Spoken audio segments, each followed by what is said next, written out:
A quorum being present, this town meeting is called to order. Please rise for the Pledge of Allegiance.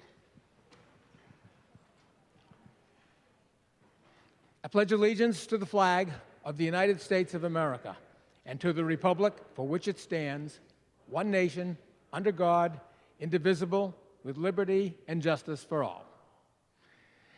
Before we begin, I just have a few quick comments. Tonight, we will most likely handle the budget. When we do that a little bit differently than the other articles, I just wanted to go through just to let you know how we'll work that. Following action on the budget, we will then return to wherever we left off, which I believe was Article 14. Here's how we will proceed with the budget. You'll note that in your packet of motions, the budget is broken into several groups. The B items, benefits, C items, capital, and so forth, all the way down to Z items, PEG access and landfill enterprise. We start with a general presentation of the entire budget. I think tonight we are going to start with a video. Projections by Ms. Angstrom, town department heads, Ms. Wellman, and schools by Mr. Littlehale. Ms. Wellman will finish with the report on the enterprise funds. Following that, each group of line items will be taken up separately. So in other words, we'll do the B section and the C section and D and so forth. When we are on those sections, that is your chance to debate those line items. And it's also the time when you would make any proposed amendments. Once we are finished discussing that section, we would vote on any proposed amendments. Without voting on the section itself, we would move on to the next section. And we'd keep doing that until we complete the entire budget. Then only at the end do we vote on the budget itself. We vote on the entire budget once we've gone through and made our amendments and our debates. All right.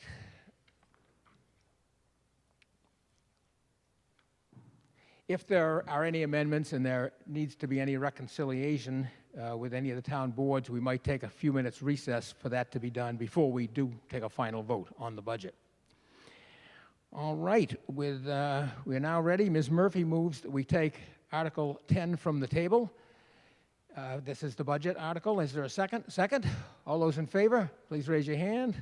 Those opposed, the motion carries. Article 10 is taken from the table. Ms. Wellman. Thank you, Mr. Moderator. Good evening, town meeting. We're going to start the budget conversation with a brief 8-minute video, and then we will begin the formal presentation. Thank you.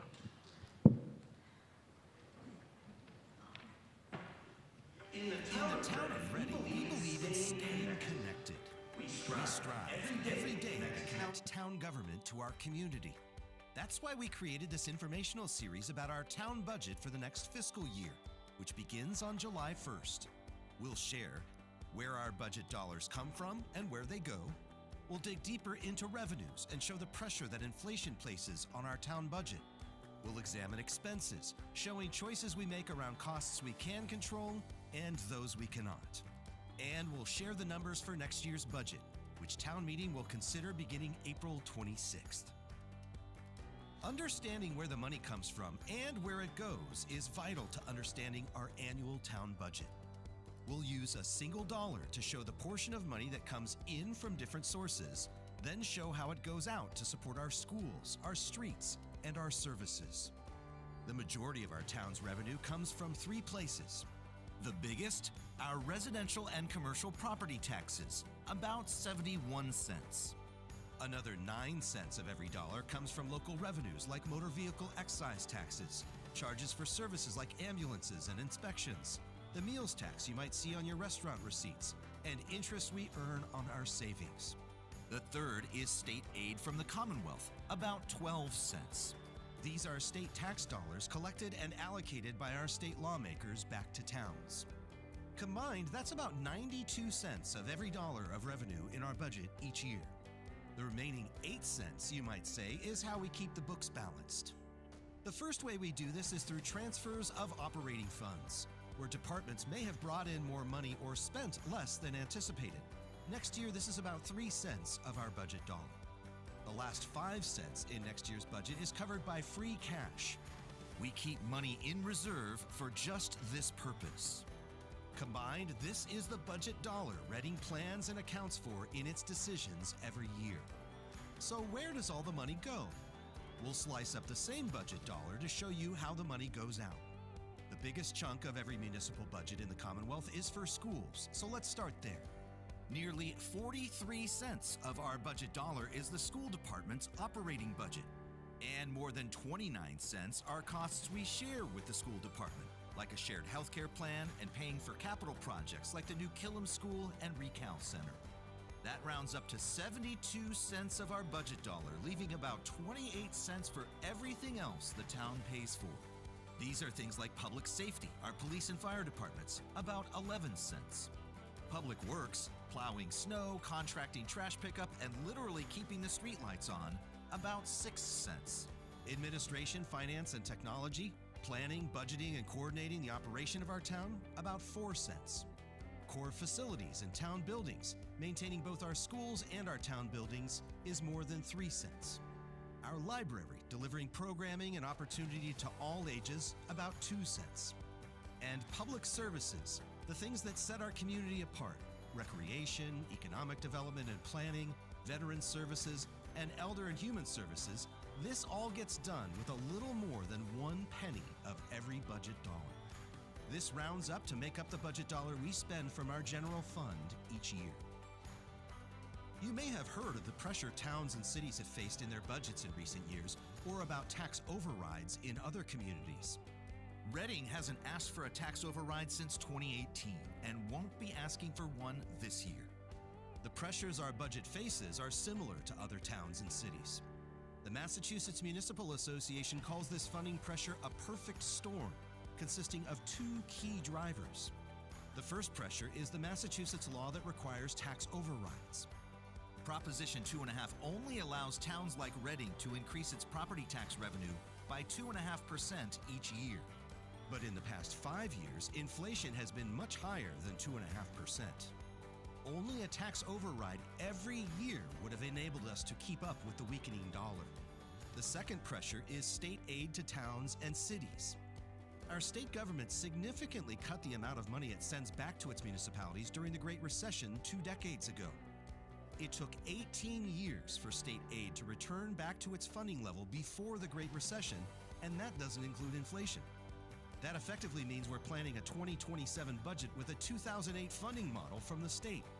Even if you simply adjusted next year's state aid for inflation over those 18 years, that's about $9 million our town is making do without. So how do we make do under these funding pressures without asking for an override? One key way is an area where Reading punches well above its fighting weight in applying for and winning competitive grants. This is money we can't forecast, but has supplemented our budget in recent years for things like technology, cybersecurity, fiber optics, community development, streetscapes, conservation and environmental improvements, and arts and culture to the tune of millions of dollars. It's just one way our tireless public servants and town government are working to preserve the quality of life we have in our community. Just like our families and businesses in Reading, our town government also faces tremendous cost pressures in our budget. And just like family budgets, many of these cost increases are out of our control. The biggest may also be familiar to our residents: health insurance. Our health insurance benefit costs are up 14% over last year. Utilities, about 3.5% over last year. Trash pickup, too, where our new 5-year trash contract will include weekly recycling, but cost 39.5% more than last year. So, like many families and businesses, we focus on the expenses we can control, and we're proud of the work we've done to keep our budget balanced. Here's just 2 examples. We've made the conscious decision to pay penalties to change our health insurance pool. This may sound like a negative consequence, but by using upfront money to move our eligible employees from our town benefit plan to Medicare plans, the big picture savings are far greater than the penalties we pay. This will also drive down our health insurance premium increases over time. Another is Reading's AAA bond rating. Our fiscal responsibility earned us this rating, and it's made the cost of borrowing money far cheaper. This has meant significant savings in interest payments for our capital projects like Killam School and Recal. Those are just 2 ways we've navigated the cost pressures to balance our budget without an override since 2018. After months of planning, forecasting, and presenting our plans in public meetings, here are the key numbers for the Town of Reading's general fund budget next year. The total budget is $139.4 million. This includes $59.7 million for the school department, $40.8 million in shared costs between the town and school department, and $39.1 million in costs for our municipal government and services. This amounts to a 7.9% increase over last year's budget, in part because we begin payments on the new debt from the Killam School and Recal projects. Because this debt is excluded with voters' approval, our general fund complies with Proposition 2.5 and avoids an override. We want you to stay connected to our budget and all of the services our town government offers. The best way to do this is to go to the town website, readingma.gov. Click on the first circle at the left of the homepage. Stay connected. There you'll find all the different ways you can sign up for the latest information from our town government. Ms. Engstrom.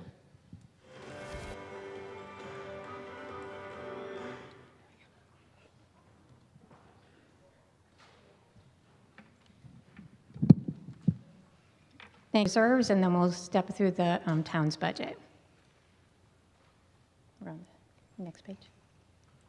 So this slide just gives you an overview of where you'll find different things within your warrant book if you wanted to follow along. So the overview is on pages 29 to 50. Shared cost is 51 to 54 plus 187 to 206. And those lines are voted on the spending scorecard under B99 to F99. Town government is under pages 55 to 115, and those lines are G91 to M92. The school department starts on 116 and finishes at 167, and the budget's, the spending scorecard is U99. Enterprise funds, pages 168 to 186, and the lines are W99 to Z99. We started off fiscal 26 with just over $17.3 million of certified free cash. And then in November, we had 3 uses of free cash totaling $405,000, or just over $405,000. On Monday, we approved $1.686 million of free cash, and the budget that we present to you this evening is going to have $6,475,000 of free cash included, leaving just over $8.7 million of free cash remaining. We also have general stabilization funds for just over $2.1 million and FinCom reserves, giving us just over $11 million, which represents 8.3% of our net available revenues. This slide shows us our actual reserves in blue, and in red is the 7% minimum reserve we're supposed to maintain. We project out fiscal 26 and 27 by using a conservative $3 million regeneration number for free cash, and then the actual uses for fiscal 26, which is $8.57 million, and $6.475 for fiscal 27. And what's noteworthy here is in fiscal 27, our minimum and our actual are very closely aligned, which would point to the idea that fiscal 28 would be the year that we would need an override. This slide compares our free cash used in blue with our regeneration, which is in red. The last 3 years, our free cash used has been higher than regeneration. But in fiscal 25, it was a bigger gap than usual. It's usually more closely aligned. Fiscal 23 and 24 very closely aligned, but you can see in fiscal 25, there's a $2 million gap there. So free cash went down in at the end of fiscal 25 by $2 million. Again, pointing to the need for an override because we are exhausting our reserves each year.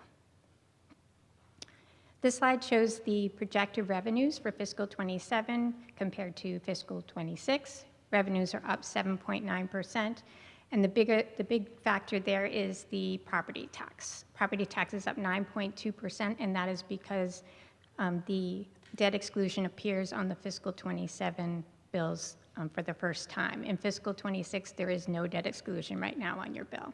So the way a debt exclusion works is we charge you exactly how much that debt service is for the year, so it's an in and an out. It comes in exactly at the same amount as what's going to go out the door.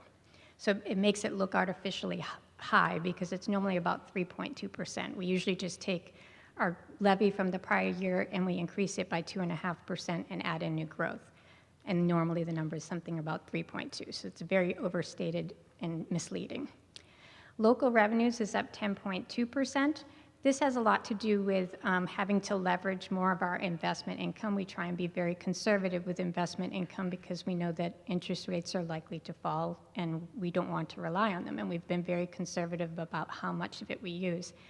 However, we had a 20% increase budgeted for rubbish and it came in at 39.5%, meaning I had to take another $400,000 in investment revenue.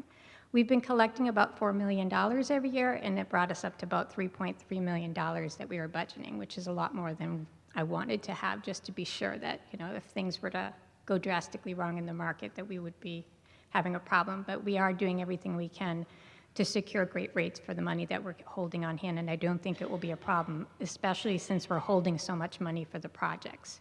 But it isn't comfortable to have to rely on investment income because it's been very low in the past years, so it's only been high for the last few. It's hard to rely on that. State aid is up 2.5%, and that's per guidance from FinCom. We never know what state aid is going to be when we're building our budgets, so we always default to 2.5%, and if there's any kind of difference that needs to be taken care of, we do that at November town meeting with the use of free cash. Transfers and other available funds is up 2.1%. Our reserves are up 2.7% for a grand total of 7.9%. This is our spending scorecard. We are up 5.9 overall, but the general fund budget is up 8%. Shared costs at 22.8, the town government at 4%, and these percentages do include accommodated cost, school department at 2%. Water department is down by 1.2% due to some reduction in capital spending and debt spending. Sewer, the same reason, 19.8% reduction for the same reason, capital and debt spending reductions. Stormwater is up 34%. This was a tight budget year, and 19 years ago when we got the Stormwater Enterprise Fund approved, prior to that we had a stormwater department within the general fund. When that enterprise fund was adopted, there were a lot of associated costs with that stormwater, and the agreement was that we would keep those people that were paid out of stormwater in the general fund, and only new employees and new expenses would go to the stormwater enterprise fund. But it has been 19 years, and the budget is very strained. So this year, I opted to move that $180,000 of salaries over to stormwater, making it fully self-sustaining. And the difference in fees would only be about $20 a year for every resident. So typically you pay about $60 a year for stormwater. It would go up to $80 to cover these additional expenses. Landfill is, PEG is going down at 2.5%. PEG is what we use for our RCTV, and we get money in from Verizon and Comcast from subscriptions to cable, but that's always declining because more people are streaming and not using cable. So we have to find a way to get more money in there, and we are negotiating with our providers to see if we can get more capital money in so that RCTV can replace their equipment. Landfill is at a 0% increase. That's pretty much a pass-through. It's from the landfill that used to be on Walker's Brook Drive. We have to collect money from the developer, and then they have to prove that they're doing the monitoring, and then we give it back. Shared cost is up 22.8%, and this breaks it down a little further for you. Benefits at 11.1%. Capital is down by 27.7%. That's largely to do with the fact that this was a very tight budget, and we typically do 5% of our budget debt and capital. We opted to go down to 4.5% to reduce free cash use for this year. So that's where that 27.7% is coming from. Debt is up 250%, and that's where the excluded debt shows up. So that's misleading. It's an in and an out. The revenue comes in, it goes right out, but it's in that line. Vocational schools, we have projected up 2.9. Sometimes we do need to adjust this at future town meetings because it's really based on enrollment at those schools. And we estimate it in the beginning, and then we adjust it later as we find out how many students are enrolled. And FinCom reserves is $200,000 unchanged. This is a more detailed slide for employee benefits. So retirement is up 5.3%, but in the last 2 years, it was 8.3% for the last 2 years. So it's actually an improvement, but still a lot of money. Medicare has been trending high, so we had to boost it up a little bit. Health insurance, we have up 14%. So when we were building this budget, we did not know what health insurance was going to be. In January, we learned that if we did nothing with our plan design, it would be 10.86%. We meet with the Public Employee Committee to negotiate a health insurance agreement, and we were able to negotiate a 3-year agreement with them that provided about 5.17% in savings, about $1 million lower than what's in this budget right now. So that would all go back to free cash or used for something else if it's needed. But that's helpful because we have a very, very good PEC that really cares about reducing our cost, and they worked really well with us and made a lot of changes to help bring this number down. So we worked really hard together, and I think we had a really amicable relationship, and I'm looking forward to the years to come because it feels like everybody's on the same page. Workers' compensation is up 4%, indemnification 3.8%, and unemployment for some reason has been spiking a lot lately, and so I had to increase that number. Capital is $2,961,500, and I show on the slide the individual items that we are going to be spending money on. $917,500 on road repairs, skim coating, seal crack, and sidewalk repairs. We have a tractor for the parks at $130,000, fence improvements at $100,000, rock wall repairs at $100,000, field and court improvements at $100,000, Forest Street crosswalk improvements at $50,000, $260,000 for technology for the school, $205,000 for technology for the town, which includes servers for the building security, $50,000 for a permanent building committee, $300,000 for an elevator for the Main Street Fire Station, $144,000 for arc flash study for the town buildings. I think we just did one last year for the school, $55,000 for a pickup truck, $40,000 for doors and windows for schools, $350,000 for fire turnout gear, and $160,000 for AEDs, rescue tools, breathing bottles, and multi-gas meters for public safety.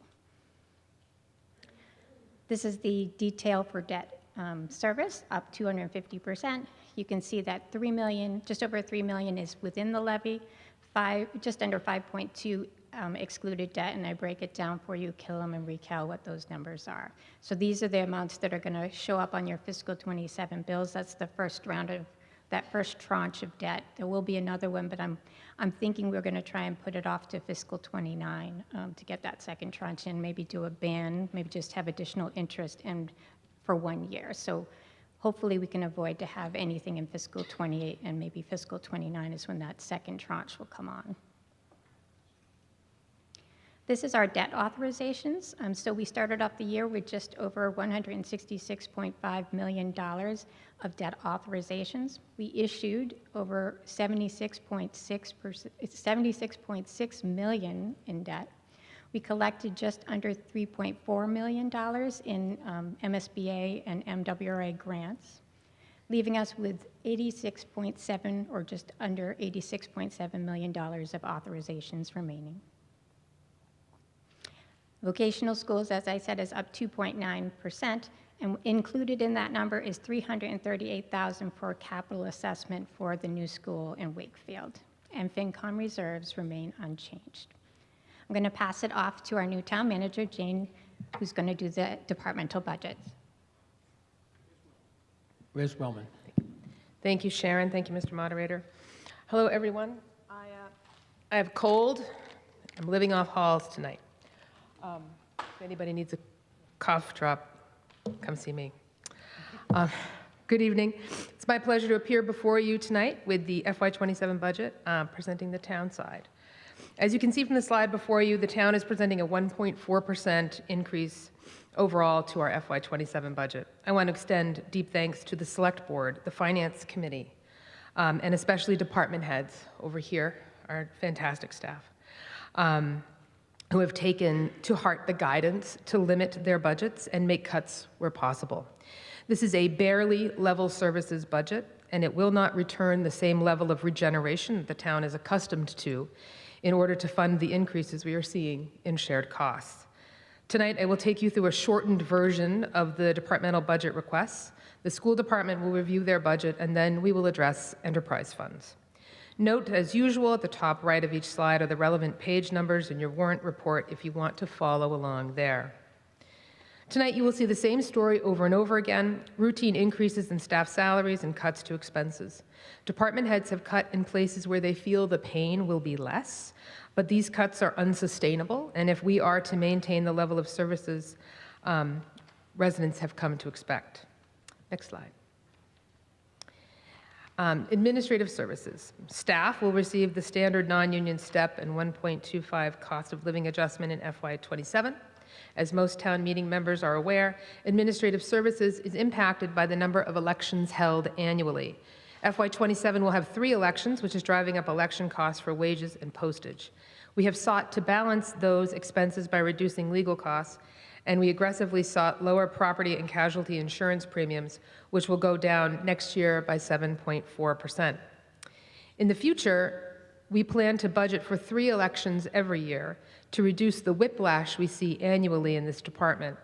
This is in part because we have had unexpected elections in previous years, and those drive up that expense line where it's not budgeted. Additionally, in years where we are not holding those extra elections, we can use those funds to pay for maintenance and repairs to election equipment, which is currently an unbudgeted expense.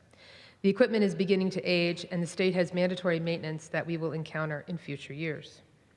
Next slide, please. Technology. Like administrative services, our staff and IT will also receive the standard non-union step and 1.25% COLA, but the expenses are rising 11.3%. The new public safety computer-aided dispatch software subscription is driving the expense side increase. That's a $78,000 annual software subscription, and if it weren't for that subscription, the expense side of the technology budget would be rising just under 2%, which would be in line with FinCom guidance. What this means is that technology is not increasing its overall level of service, it's just covering this new software, which is critical to our dispatchers and our public safety responders. Technology is running very close to its maximum budget without the ability to absorb unexpected costs. Public services.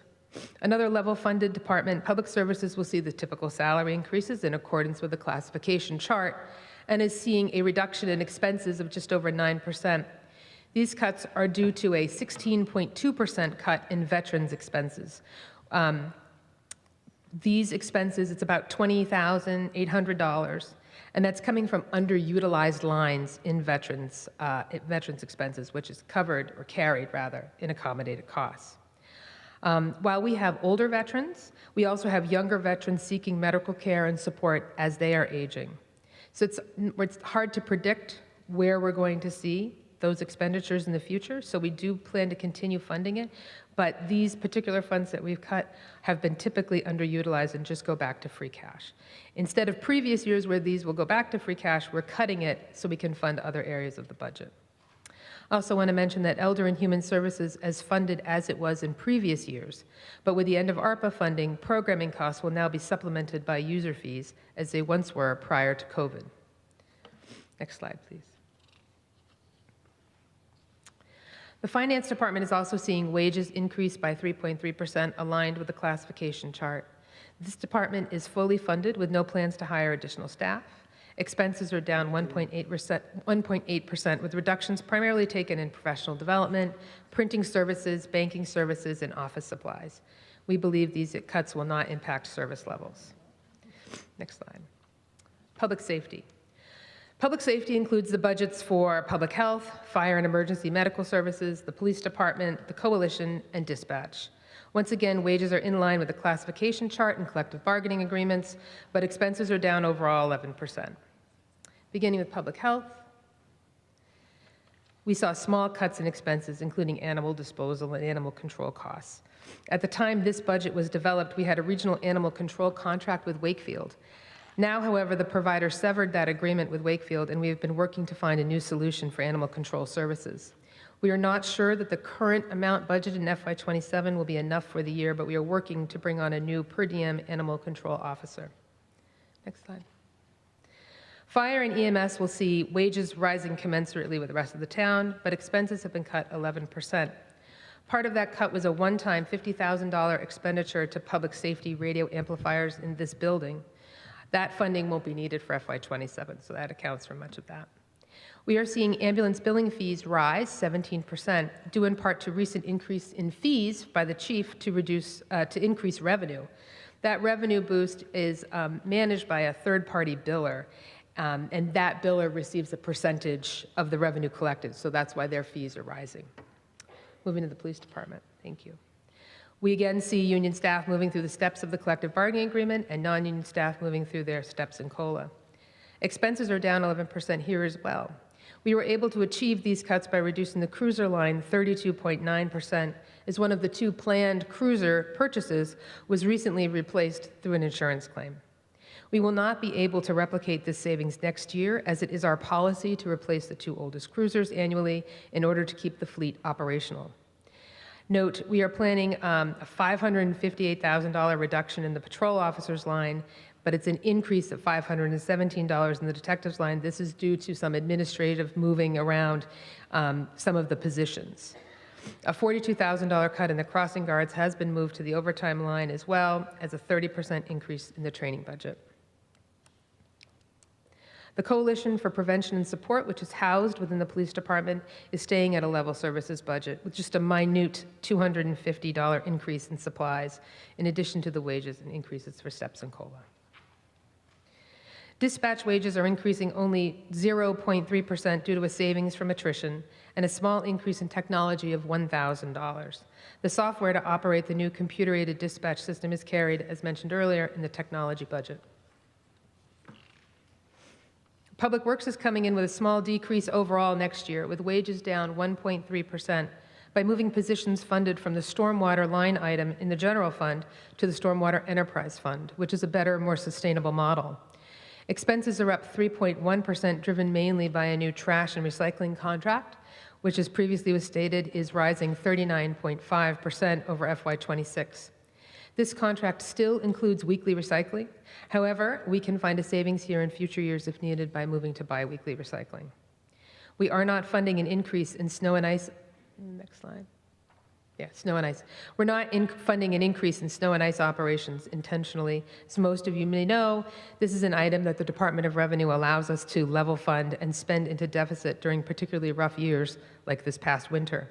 If we were to raise this budget to the level we saw this year, we might have to cut positions in other departments to pay for snow removal, where instead we may have a mild winter. So we keep that pretty level and we spend it into deficit as needed.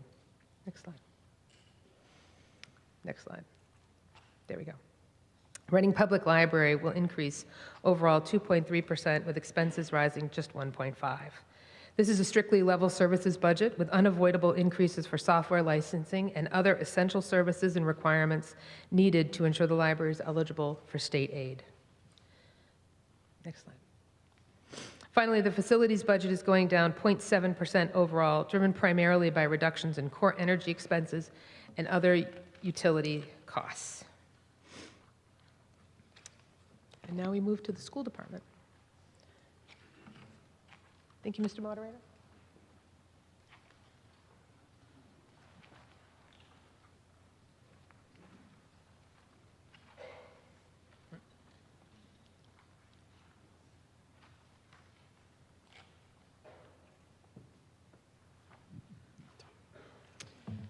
Good evening, everyone. My name is Sean Brandt. I'm a town meeting member from Precinct 8 and chair of the school committee. Before Dr. Milichewski presents the state of the schools and our budget, I did want to take a few minutes to acknowledge all that he has contributed to the Reading Public Schools, as well as to introduce our incoming superintendent to this body. As Mrs. Murphy mentioned on Monday, Dr. Milichewski will be leaving Reading at the end of the school year for a fantastic opportunity for his family in Florida. Strong school systems don't happen by accident. They're built through exemplary leadership, thoughtful decision-making, and a deep commitment to students. Dr. Milichewski has exemplified all of these qualities throughout his 5 years in Reading. During his tenure, our district has not only maintained its tradition of excellence, but has continued to evolve. He's led with a clear focus on what matters most, creating opportunities for every student to learn, grow, and succeed. That focus has been evident in the way he's supported our educators, strengthened our schools, and navigated challenges and opportunities through strong collaborative leadership. Leadership in public education often requires balancing competing priorities: academic rigor, student well-being, fiscal responsibility, and the high expectations of a community like ours. Dr. Milichewski has approached that balance with integrity and thoughtfulness, always keeping students at the center of his work. Beyond the policies and initiatives, though, it's his presence that has made a difference. He's been accessible, collaborative, and deeply engaged with the community. Whether working with staff, students, families, or town leaders, he's fostered a sense of trust and shared purpose that is essential in a strong school district and has left Reading in a much better place than where he found it. Here's just a sample of some of the key progress in our district under Dr. Milichewski's leadership. We've transitioned to universal full-day kindergarten. We launched innovation pathways at the high school. We've made improvements in our math pathways, giving more kids access to advanced math coursework. We've implemented an evidence-based early literacy curriculum. We've advanced the district through the MSBA process to receive tens of millions in state support for the new Killam School. We've seen MCAS scores improve and statewide recognition for student growth. And in what has become a bit of a rarity across the state, we had drama-free union negotiations. While Dr. Milichewski would defer any credit for these accomplishments to the team, it cannot be understated how much his vision, commitment, and collaboration have been critical to driving these initiatives forward. Importantly, his leadership has also helped position the Reading Public Schools for continued success. The systems, organizational strength, relationships, and momentum that exist today are part of the legacy he leaves behind, a foundation that our next leader can build upon. Transitions like this can be difficult and are always bittersweet. While we look ahead with optimism, it's important to pause and acknowledge the impact of the work that has brought us to this point. So on behalf of the entire community, I want to express our sincere gratitude to Dr. Milichewski for his dedication, his leadership, and his service to the students and families of Reading.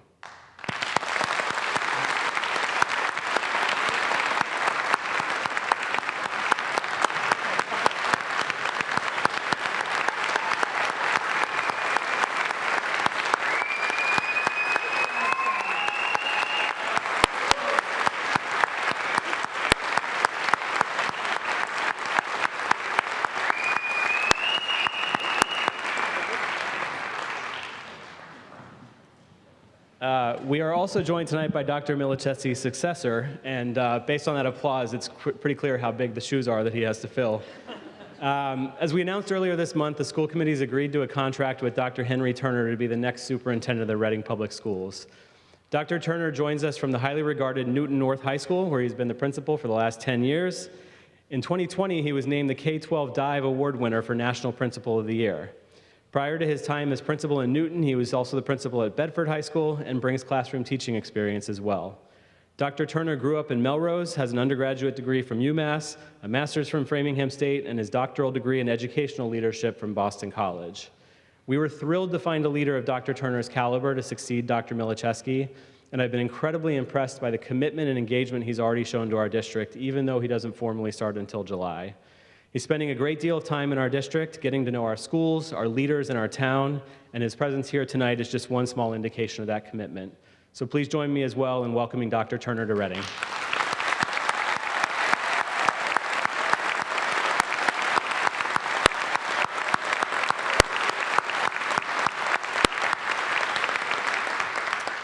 And with that, I will hand it back to Dr. Milichewski. Thanks, Sean, and thanks, Melissa, and huge thanks to the entire community over the last 5 years for your incredible support of our schools.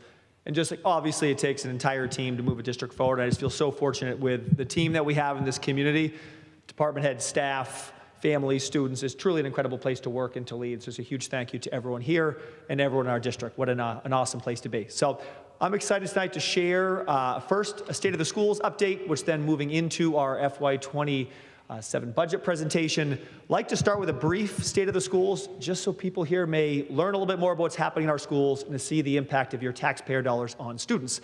So we'll do that briefly through 10 things to know about RPS. There's a million things to know about RPS at the district, school, and student level. We'll highlight a few that we think may be important to members of our town meeting. So to start, Killam School building project on track. Yes, this is super exciting. You can go next slide. Scheduled to break ground in spring of 2026. Yeah, just coming up at the end of the month. I'd just like to give a huge thanks to the Killam School Building Committee, leadership of Chair Carla Nazaro. It's been an incredible process to work with that team and very, very excited about what this will mean for students in the future. So huge thanks to the community for the work thus far and on track.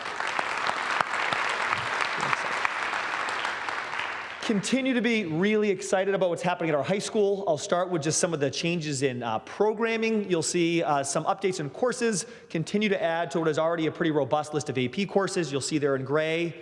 For the back, it's microeconomics, macroeconomics, psychology, pre-calc, computer science principles, and business with personal finance. Those are some of our new AP classes. And to make you very excited about wanting to go back into high school, I'll read some courses that I'll bet you did not take when you were in high school. Not only can you take these courses at RMHS, but you get college credits through UMass Lowell when you take these courses. They're here in red: Intro to Public Health, Nutrition, Social Media Management, Audio Production, Cybersecurity, Computer Science 2, Environmental Politics, Intro to Civil and Environmental Engineering, Introduction to Biomedical Engineering, Financial Launchpad and Investment Strategies. So again, you can tell sort of the types of learning experiences we're trying to make possible for our students at the high school. Next slide. Pairing that with what we see is our commitment to our new innovation pathways. We had 5 pathways before, which give students the opportunity to explore areas of interest more deeply here at the high school. They were healthcare and social assistance, computer science, clean energy, advanced manufacturing, and digital media. Just found out earlier this week, also have DESE approved a new pathway, which is our business and finance pathway. That was based off the feedback from a lot of our alums who came back and said, like, we want to go in the business field. Please give us some more exposure and opportunity here while we're at RMHS. Also, you see the bottom left, bottom right of your screen, 2/3 of our seniors this year are also out on internship during their 4th quarter. This is giving them real-world job opportunities in fields of interest. You see a few of the community partners that include Weston and Sampson, ABC Contractors, Tufts Medicine, All That Music Academy, based off of future interest for students to either give them a leg up in learning some job skills, or also helping them to see maybe some areas that actually end up not being areas of interest, so not spending either their college or beyond years in kind of learning that the harder way. Next slide. In maybe more of our traditional coursework, you'll see here, these are our advanced placement coursework, and I think you'll know about our district is that we like to push every student to the highest level of what's appropriate for them. AP data is something that we do look at closely. You'll see here in blue, if you're in the back and you can't see it, the blue is the trend from 2020 up to 2025 of the number of exams taken per student RMHS. In red, you see the number of students exams scored 3+, which 3+ is generally considered sort of the passing score to gain college credit. And then you'll see below that the 4+ line in yellow, which again, a lot of the more elite competitive universities and colleges are now only accepting 4+, so something that we're closely tracking. I think the headline of the story is that RMHS students are taking and passing more AP exams than ever. Next slide. You can also see, if you want to break this down, look at this in a different way, I'll bring your attention down, I think, which is the most interesting, which is the bottom line, number of % of exams 4+. So in 2020, 50% of the exams taken ended up in a 4+, and we're seeing in 2025 that up to 61%. So I think that's a testament, not only the work at our high school, but all the work happening at the younger grades to prepare our students to achieve at a high level on these tests.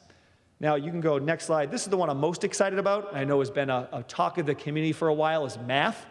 Thank you to all of those who have been part of all of our math work to revamp our math pathways, which was our way to give students more access to more rigorous coursework and ultimately push them to achieve at higher levels.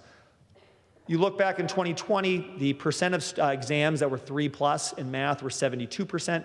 Not a typo, in 2025, 93% of the exams taken were 3+, which is awesome in math. 4+ exams in 2020 was 55%. And then if you zoom up to 2025, 82% of those exams were passed with a 4+. So that opens a ton of doors for our students at the college level, both in being prepared to take more rigorous coursework and also in many cases gaining college credit. So just really encouraged by these trends that we think will also continue in the years to come. Next slide. Shifting away from our high school, we've talked a lot about wanting our district to continue to push towards the 90th percentile in statewide achievement. No, this doesn't mean that all we care about is standardized tests. I can promise you that. We care a lot more about a lot of other academic measures besides standardized tests. And given that this community often sees standardized test scores, we think it's important that we share and talk about some of the things that you may be seeing as one measure of academic progress. So we can say, next slide, if you look, this is, again, lines that share, the blue is ELA, red is math, and these are the where we are in statewide percentiles in achievement. So in 2018, we were in the 83rd percentile in achievement in ELA. We are now in the 90th percentile. And then in red, you can see in math, back in 2018, we were in the 76th percentile, and then a steady increase now up to the 89th percentile, pushing on that 90th percentile. So again, we've seen really steady growth over the last several years that is making us now achieving consistently the 90th percentile statewide, which is sort of the foundation of where we want to be. You can go one more as well.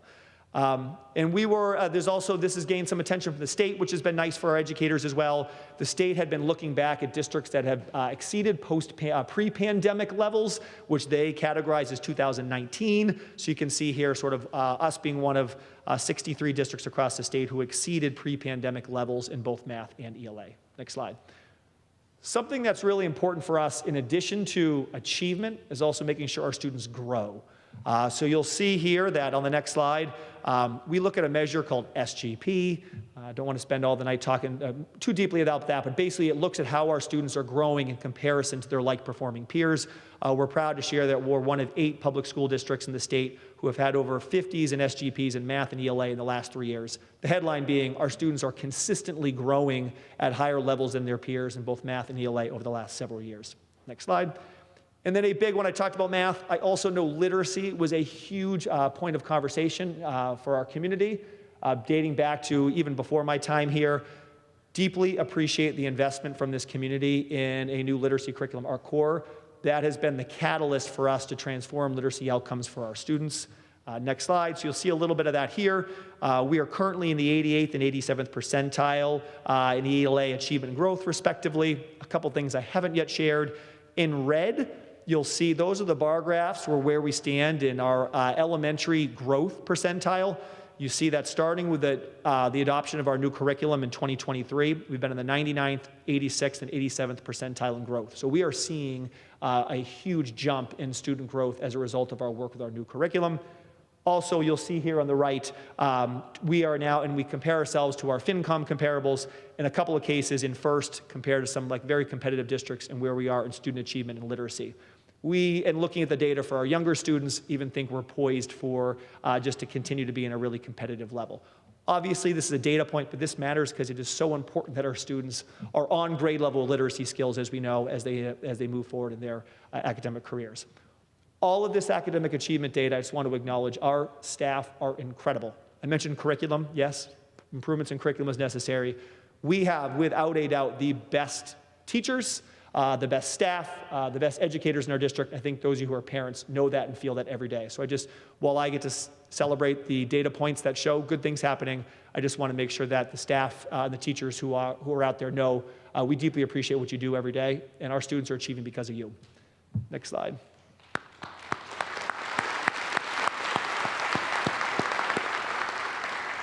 And one small data point I'd like to point out here, this is ELA achievement and growth comparison in ELA. I'd like to bring your attention to the middle row, which is around exceeding.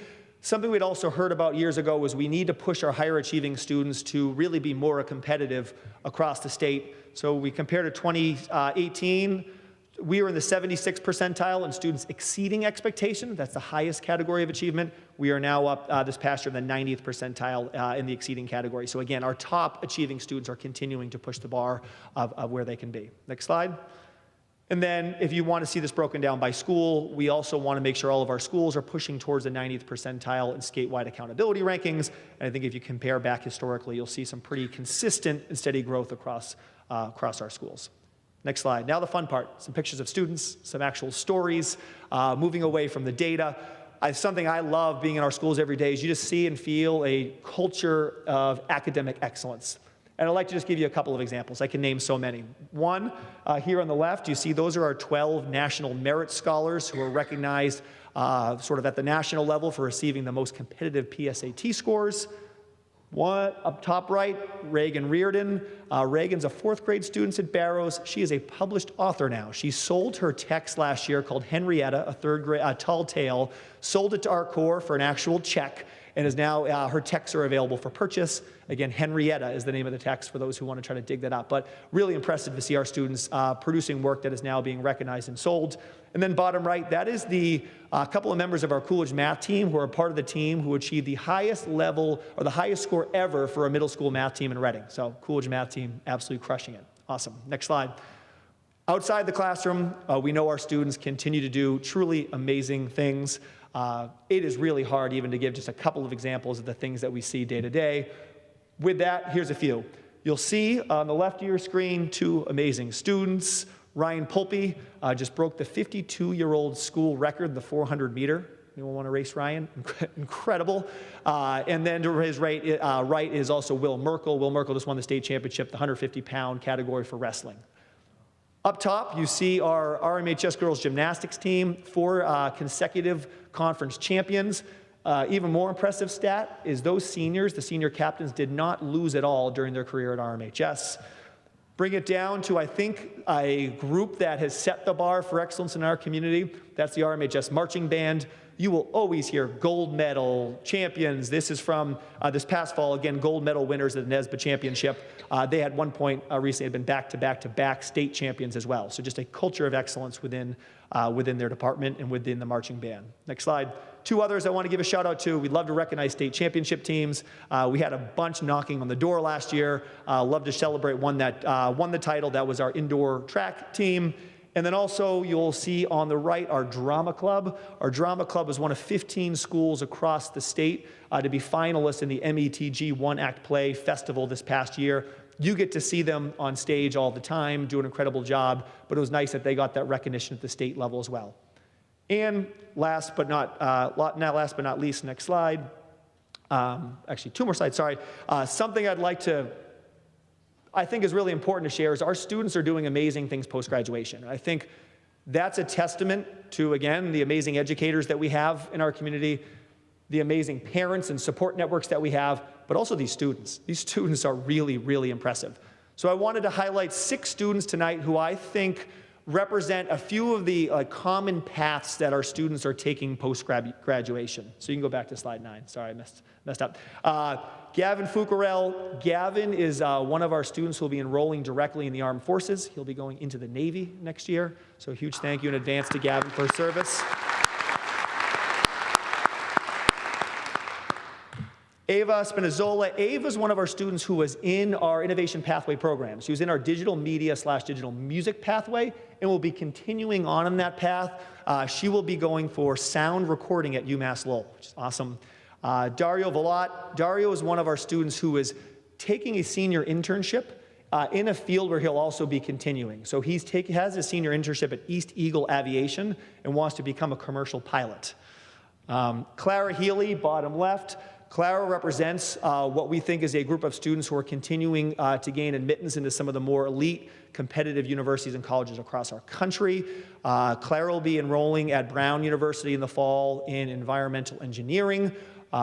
We are super excited about that for her. Also really excited as a school that we think our college acceptances at that level are competing with the best public and private schools in the area. You've heard names the last couple of years like Harvard, Princeton, Stanford, the list goes on, Amherst, so just some of the best schools around. You'll see our students gaining admittance, just huge kudos to them.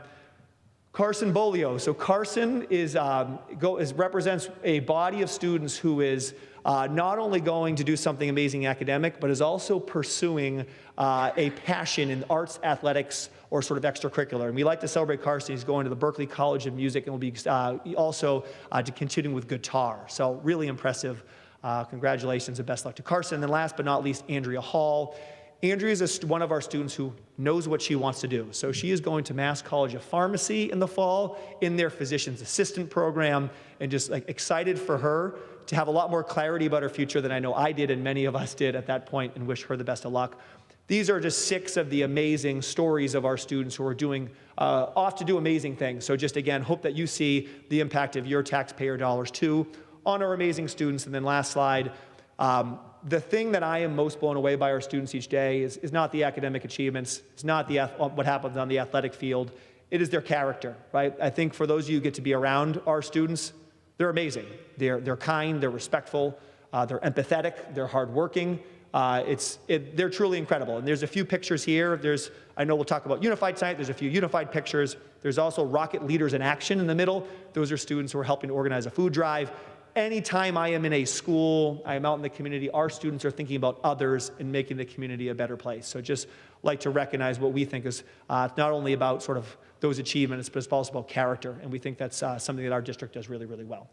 So with that, we'd like to lead into the FY27 budget. So again, I think it's important to start with that for us because many of you don't see the schools on a day-to-day, and I think it's really important as you talk about numbers for the school that you see some of the impact and what that's meaning for our students.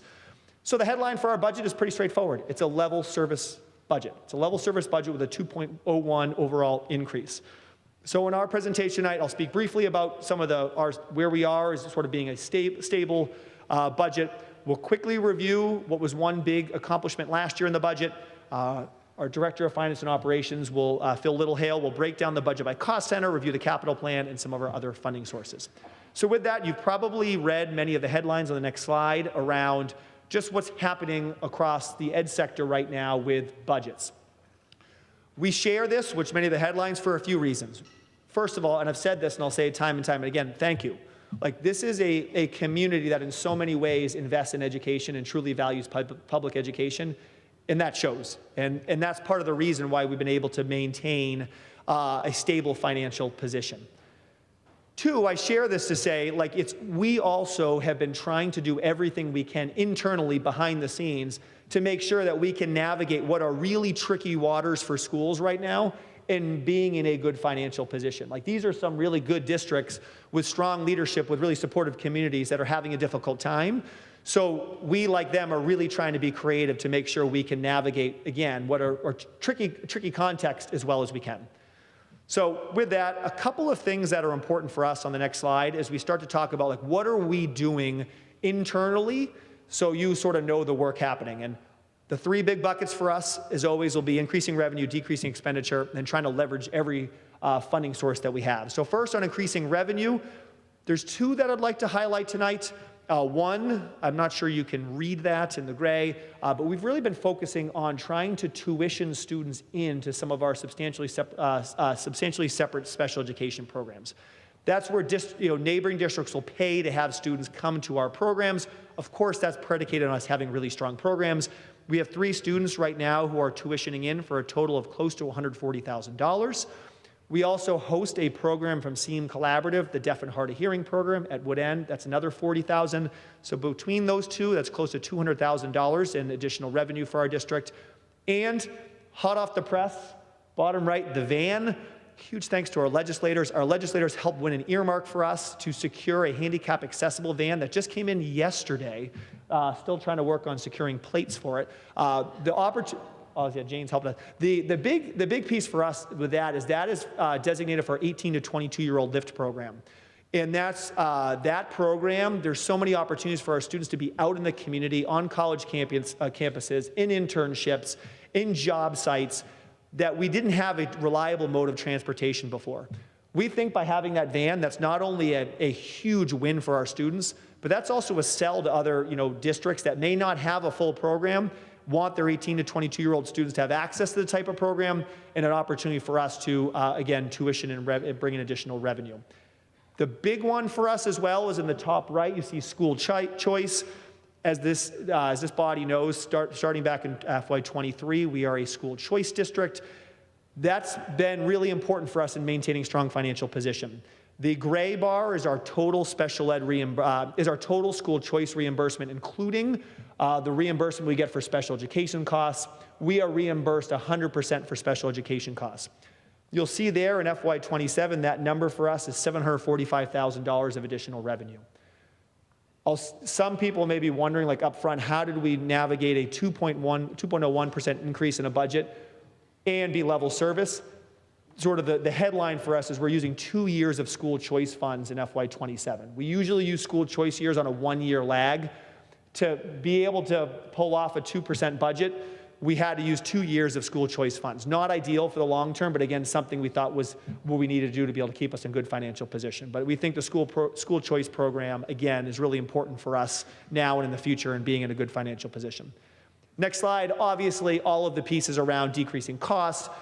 The big phrase, you look at a tiered model here. What we mean by that is, one, ensuring there's really good instruction happening in all of our classrooms, like tier 1, we call that, really good teaching and learning. If we have really strong teaching and learning practices around teaching and learning, kids will be able to decrease the cost long term of what our students will need.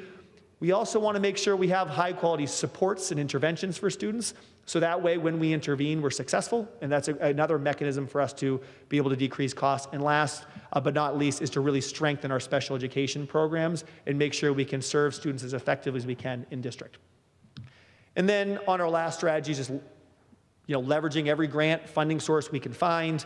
The one there's a few here on your screen. The one I'd like to highlight is the RMHS Innovation Grants. You see 4 years of data up there of how much money we brought in through grants.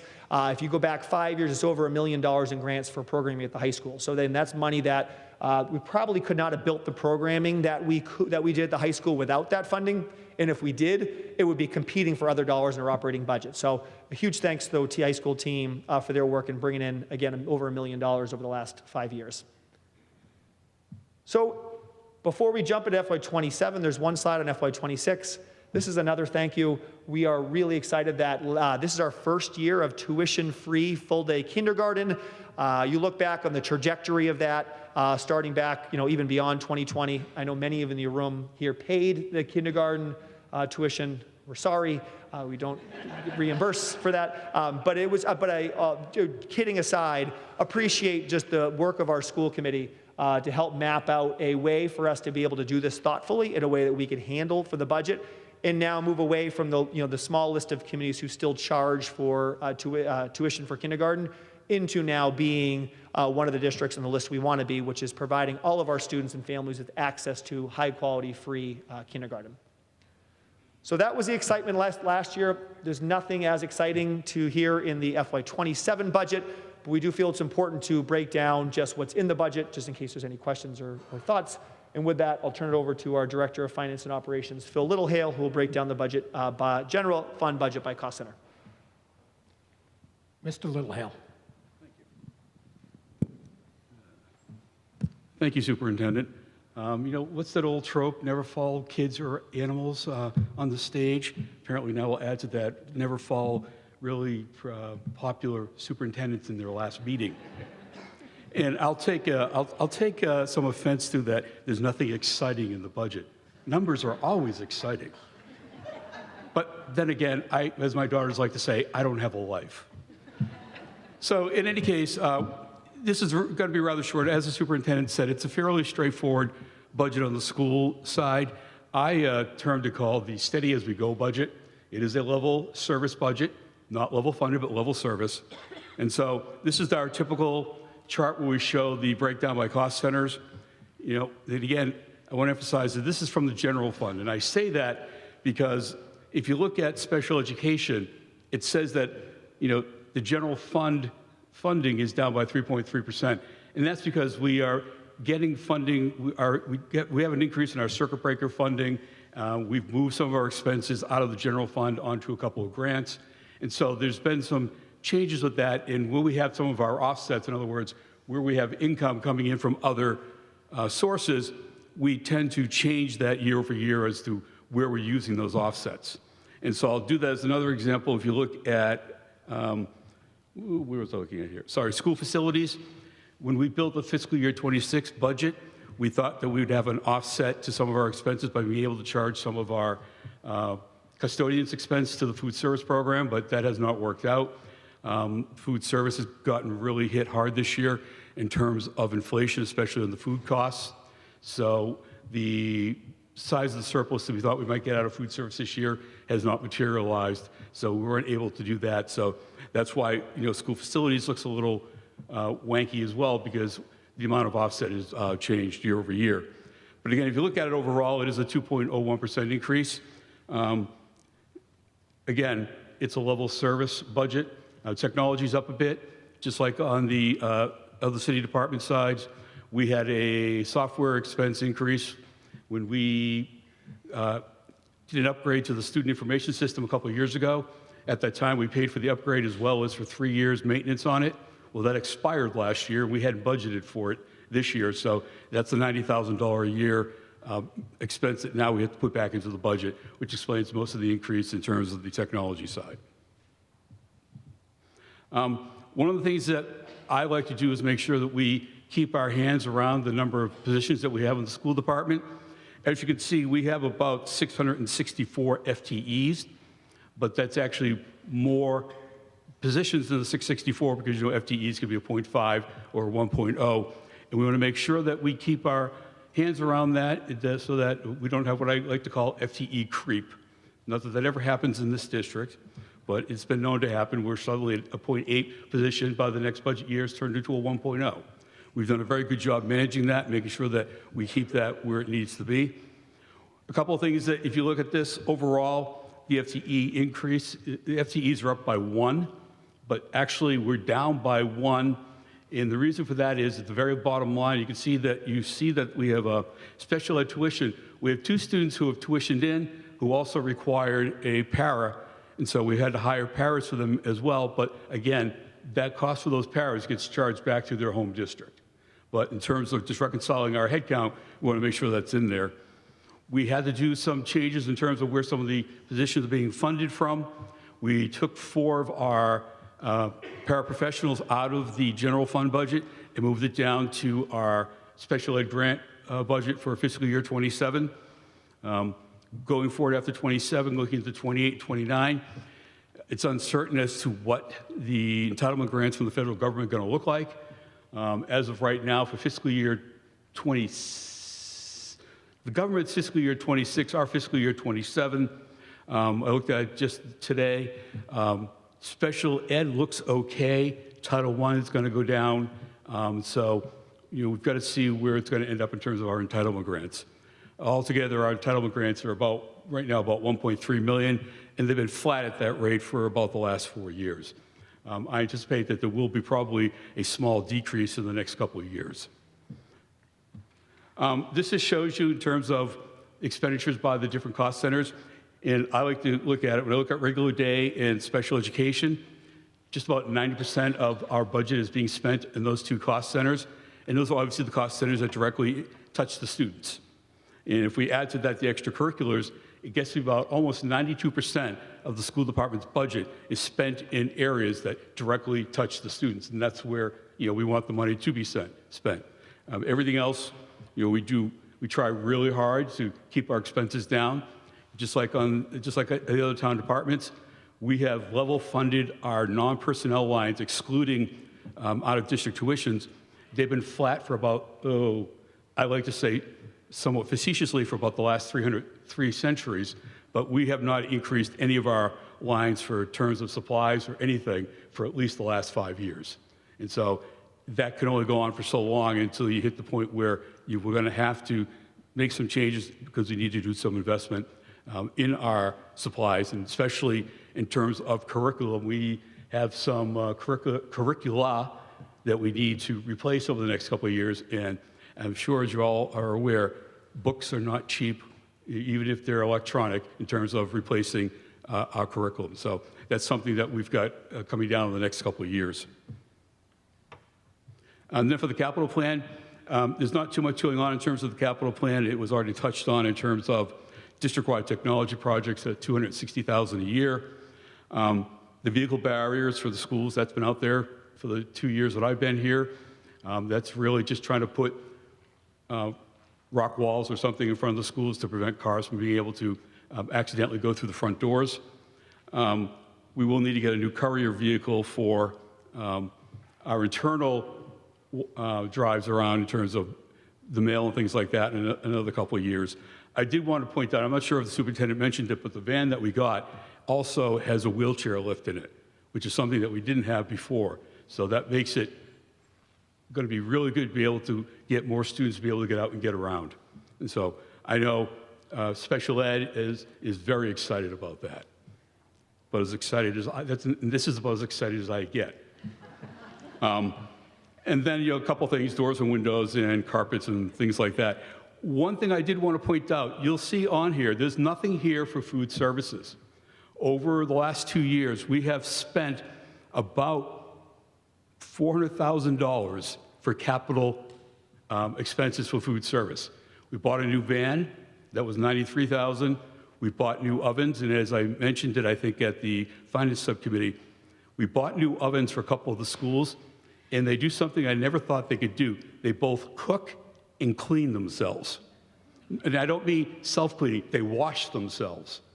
So And we're working on continuing to do that and put them into all the schools as we go to replace the equipment. We did some investments in terms of the point of sale system so we can get the students through faster.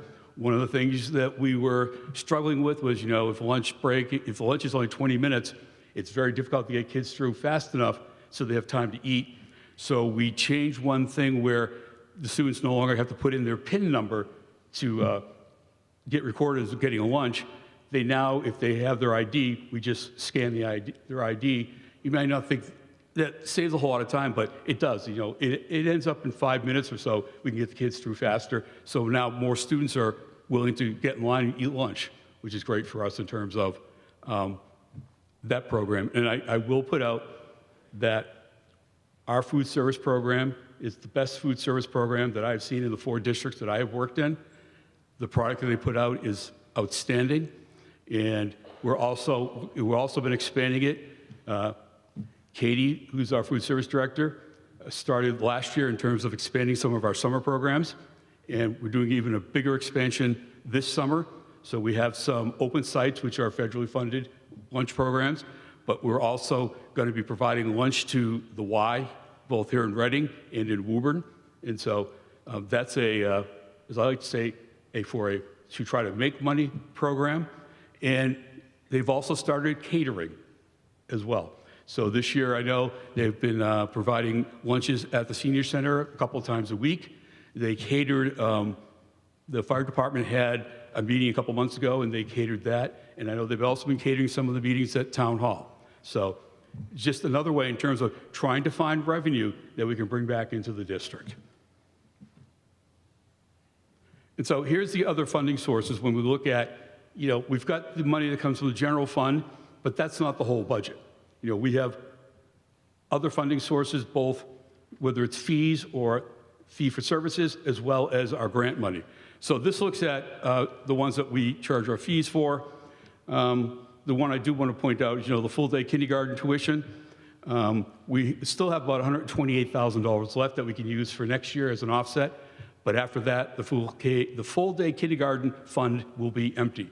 And so we're going to need to find a way to replace some of that.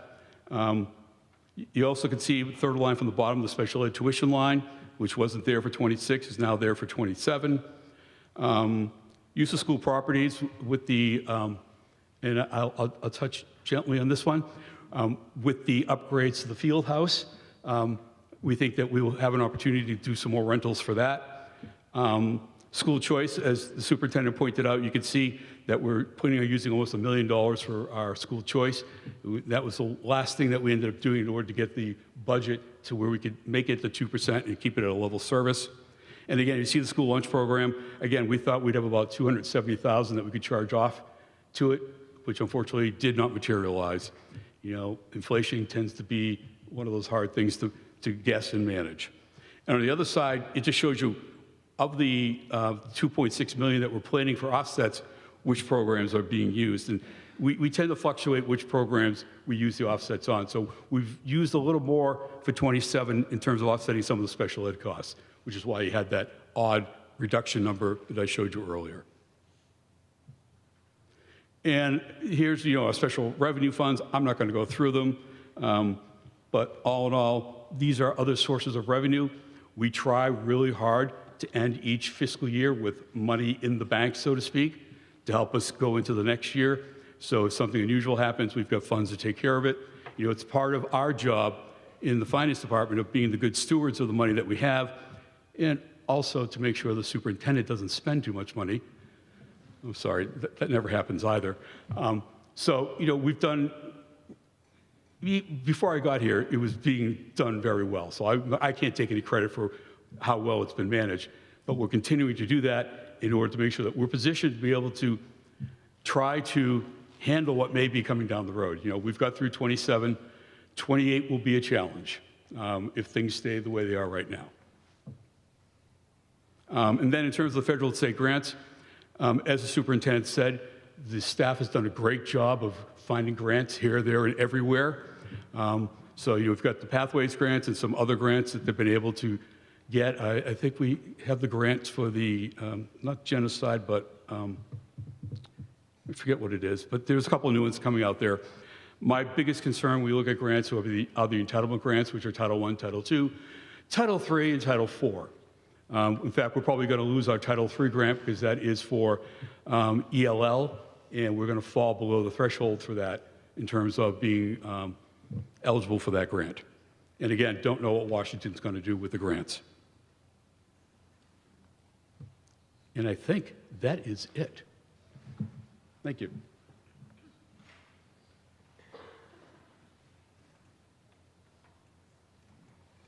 Ms. Wellman. Thank you, Mr. Moderator. We're going to move to enterprise funds, but I just wanted to thank Tom. It's been a pleasure working with you over the course of our time together. Something's beeping. And I welcome Henry as well to Reading. I look forward to working with you as well. And thank you, Phil.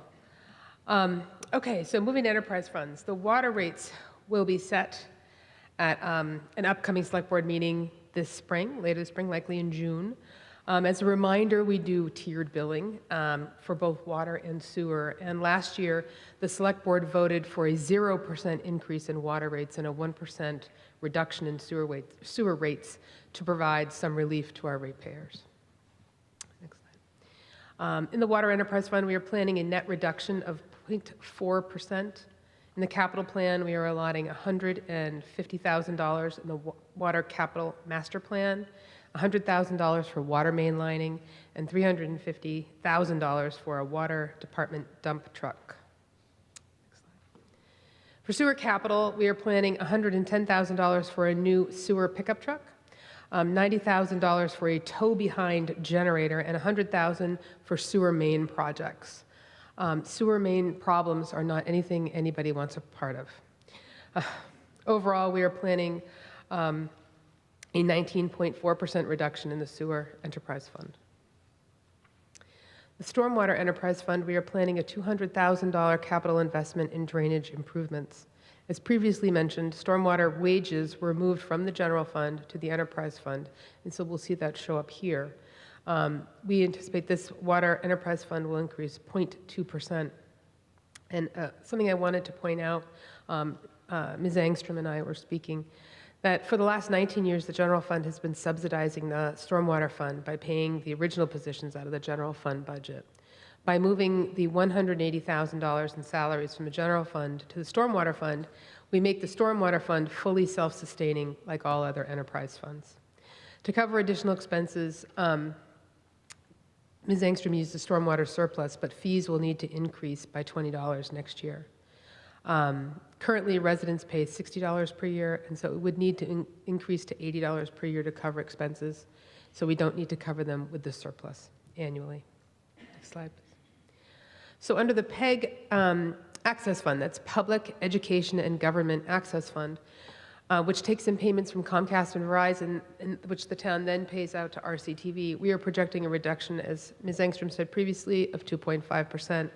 Cable PEG revenues have been going down for the last few years due to the rise of streaming services, and we are in the process of negotiating our next 5-year agreement with Verizon.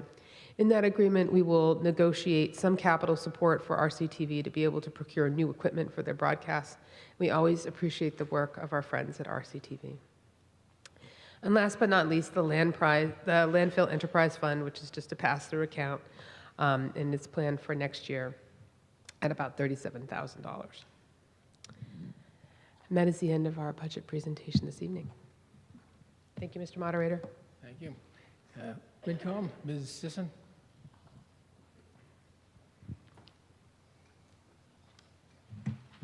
Thank you, Mr. Moderator. Emily Sisson, Vice Chair FinCom and Precinct 2 Town Meeting. So settle in, I'm going to talk, sorry. Overall, this budget preserves level staffing and services across town and school departments, so residents can expect the same high quality of public safety, education, and infrastructure that we've enjoyed this year. Achieving that required significant discipline and creativity from our CFO and department leaders in the face of tremendous pressure, especially the rising health insurance, energy, and contract costs that we saw this year.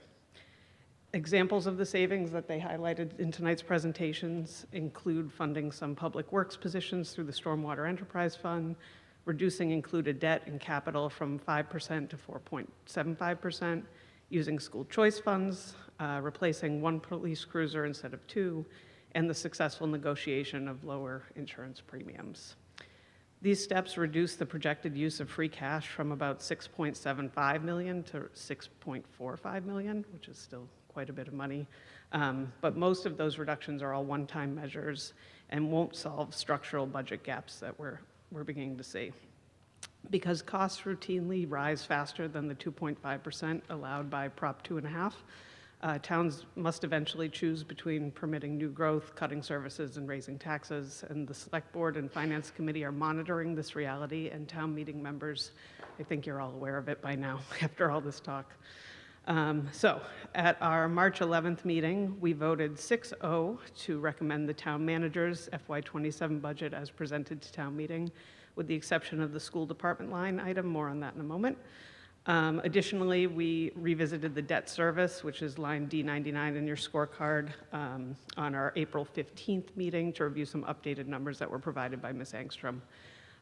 That's the line that looks like it went up 250%, but that, as they said in the presentation, reflects the first tranches of borrowing for both Killam and Recal projects.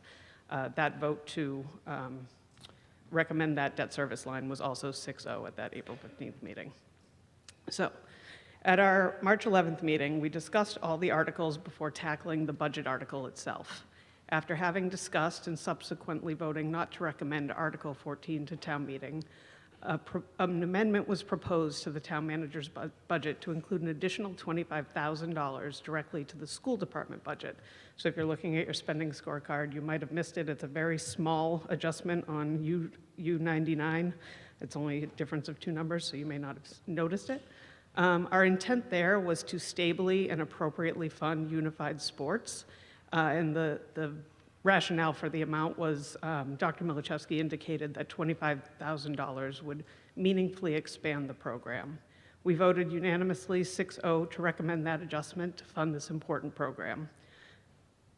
So that is the only difference you'll see between the town manager line and the finance committee line on the budget scorecard. So.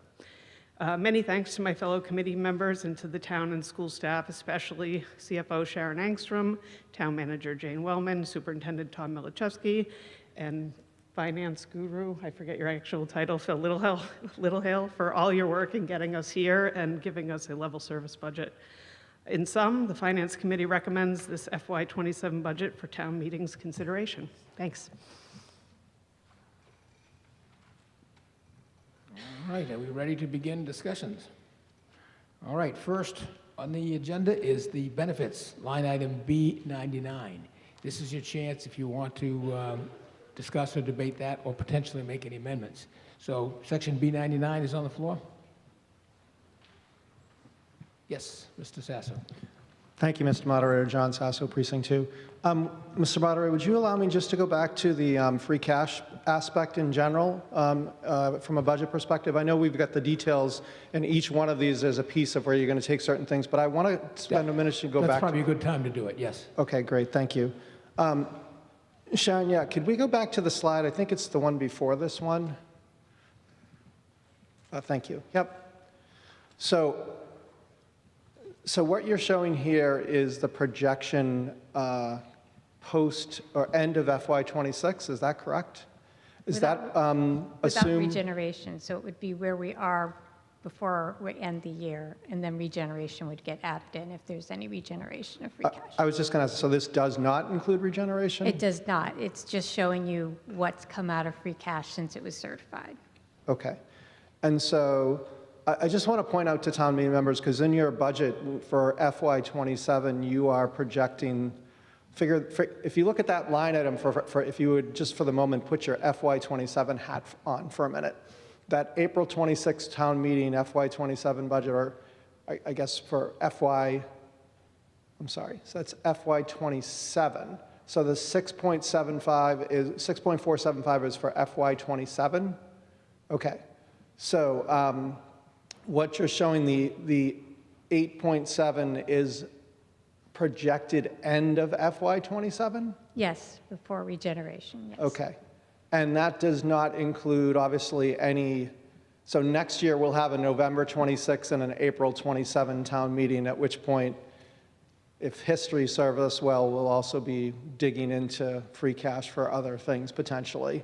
Yes, possibly. So, well, we can go back in history, but even this year, I mean, I know this year here is probably a little bit longer than what we saw in the past. So if you go to the next slide on this one here, at end of FY27, you're projecting that you're basically equal at the 7%.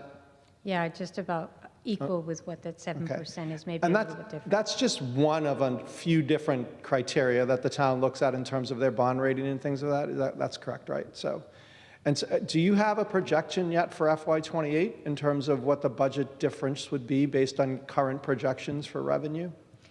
It's hard to say, but I will say that when you're looking at that projection there for fiscal 27, fiscal 27's free cash, if we were to use any, would come out in April, so it would be in the fiscal 27 numbers. So whatever I put there, that 6.475, which if we had an override, we probably would not be using that number. That's what's causing that to look that way.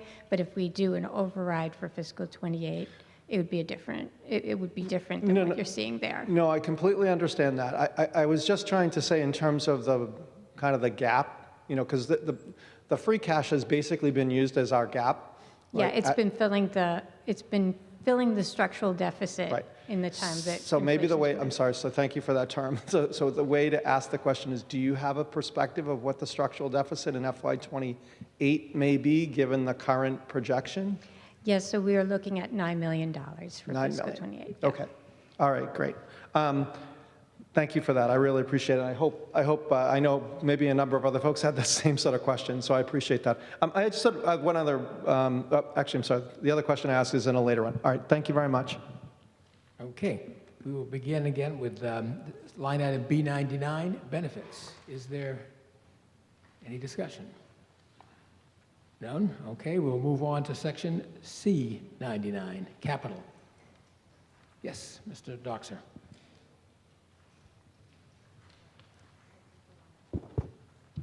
Thank you, Mr. Moderator. Mark Doxer from Precinct 1. Folks, I'm wondering, given that the capital is being brought down this year to balance the budget, the capital expenditures inside the levy, can you talk a little bit about where that puts us going forward? So for fiscal 28, does it come back up? I started to look at the sheets. Frankly, they were a little too small, sorry. But for fiscal 28, is capital planning to come back up, and is that already in your assumptions? Ms. Angstrom? The decision for fiscal 27 to go to 4.5% for this budget year was just a one-year thing. We would return to a 5%, like what we normally would do. Great. And when you were talking a little bit about I forget the term, was it structural deficit? Structural deficit, yeah. Structural deficit. You would be including coming back to that 5%. Yes. Thank Yes, you. absolutely. Further discussion? None one at the, please come up to the microphone. Mr. Arena. Thank you, Mr. Moderator. John Arena, Precinct 1. Ms. Angstrom, with regards to the 0.5% drop of capital and debt for this year, what, how do I say this? Is that does that represent true savings, or is that simply deferred activity that we'll actually pay for in the future? Is it something we truly avoided and therefore it will not occur, or was it essentially whistling past the graveyard and we'll pick it up again in It 28? essentially is deferring it to future years, because we are trying to get one more year without needing an override. So we're trying to do everything we can to make it as lean as humanly possible. I get the math and the economics. I guess what I'm getting at is the 0.5% deferral this year will end up being a 0.5% gain in some subsequent year, or peanut buttered across.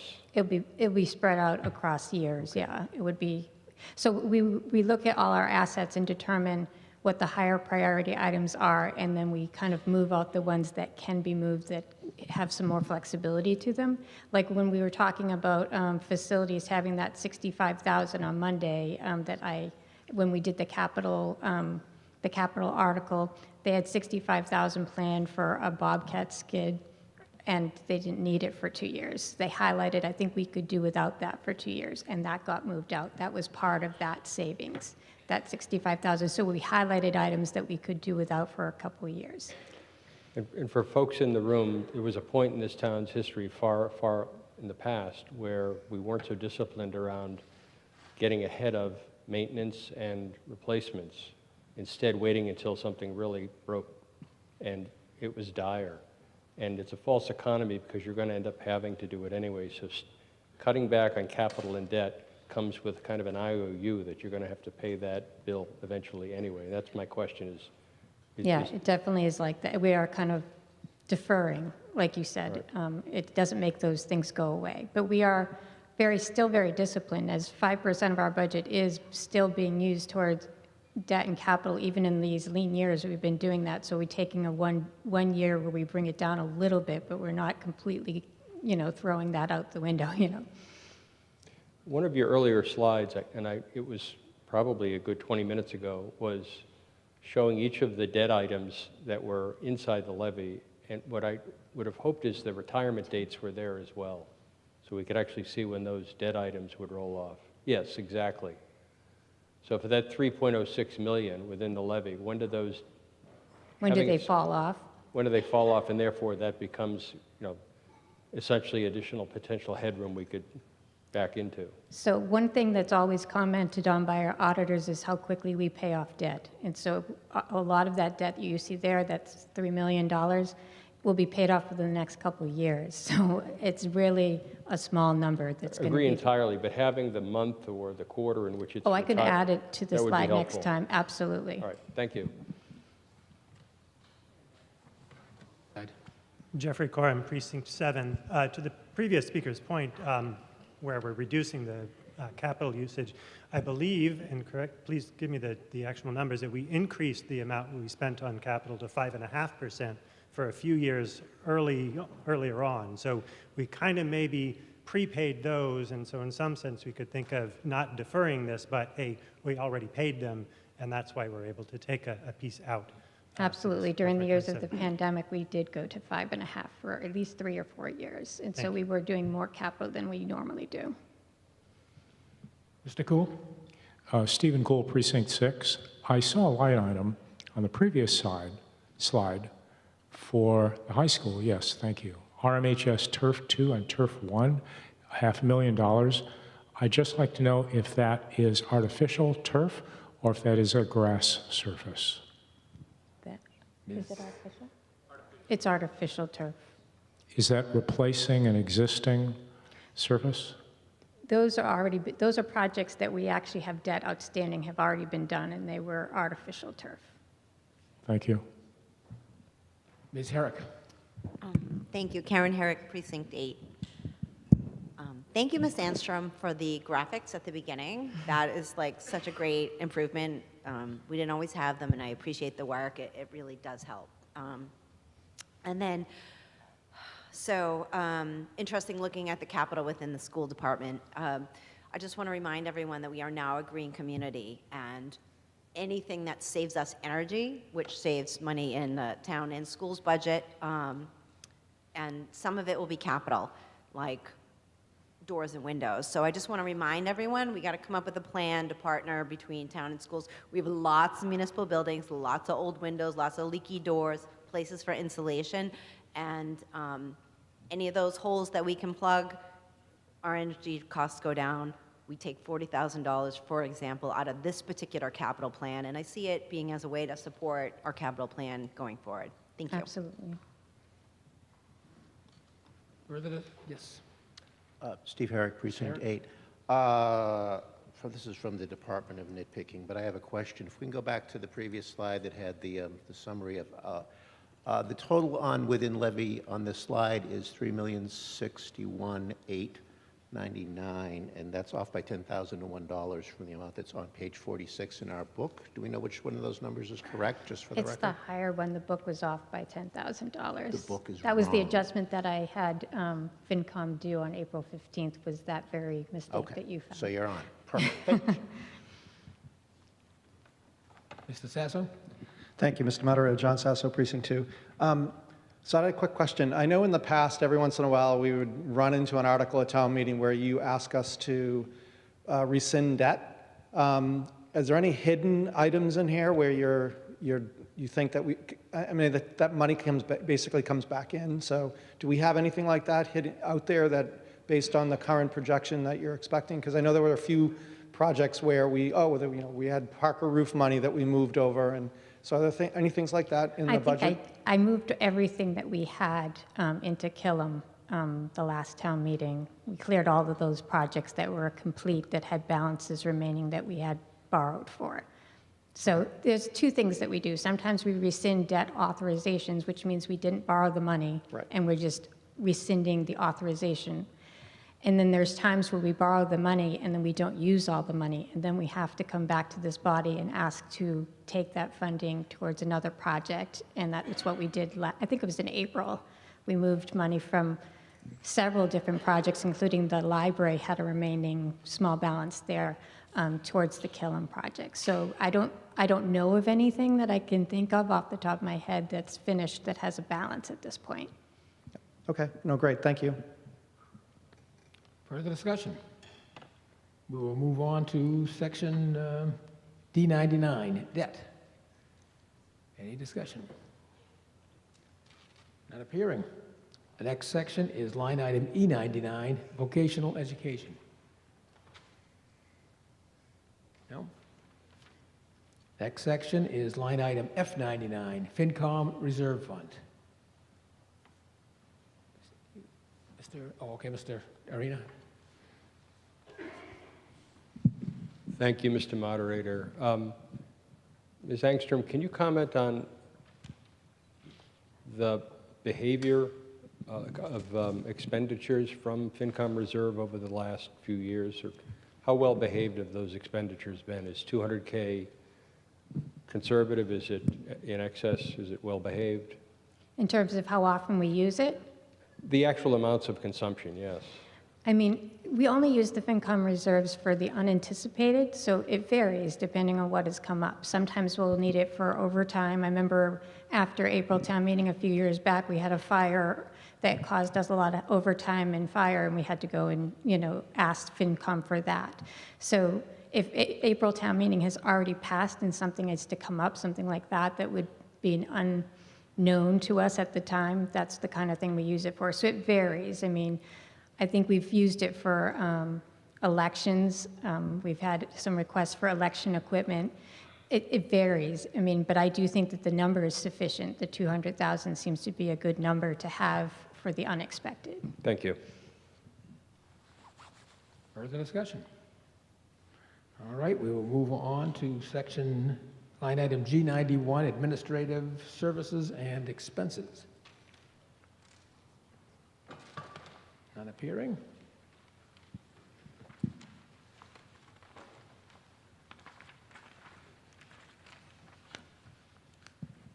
Line item G91A, technology wages and expenses. Line item H91, public services wages and expenses.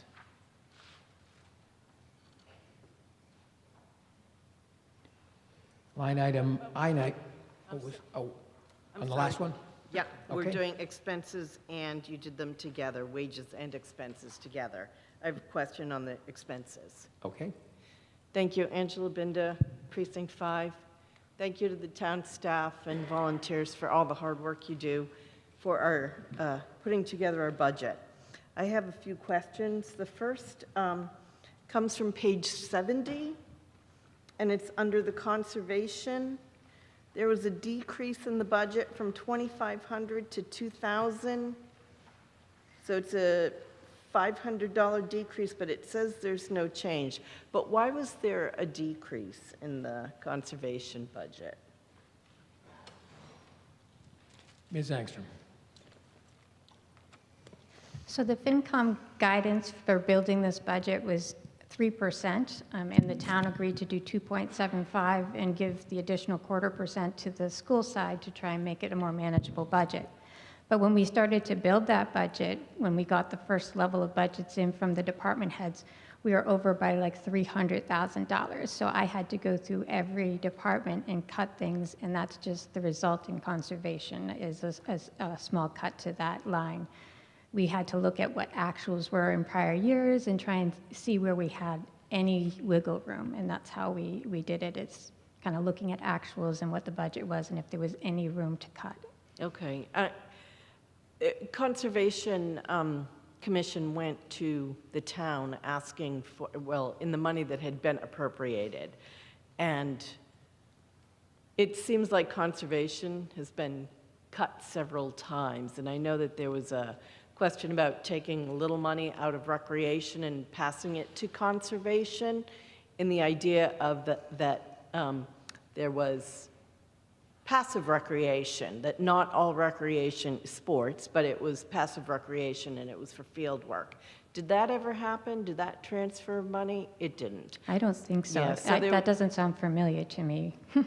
Yeah, that's unfortunate, because it does seem like, you know, we all want to be outdoors, but we're supporting sports, but passive recreation, trails, town forest, those are the places where people who don't play organized sports recreate, and it seems like that got cut. It got cut.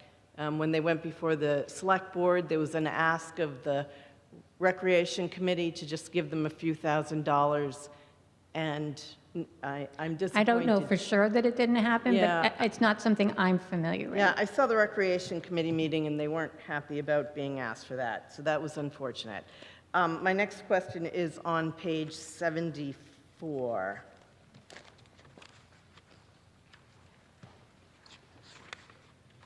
So,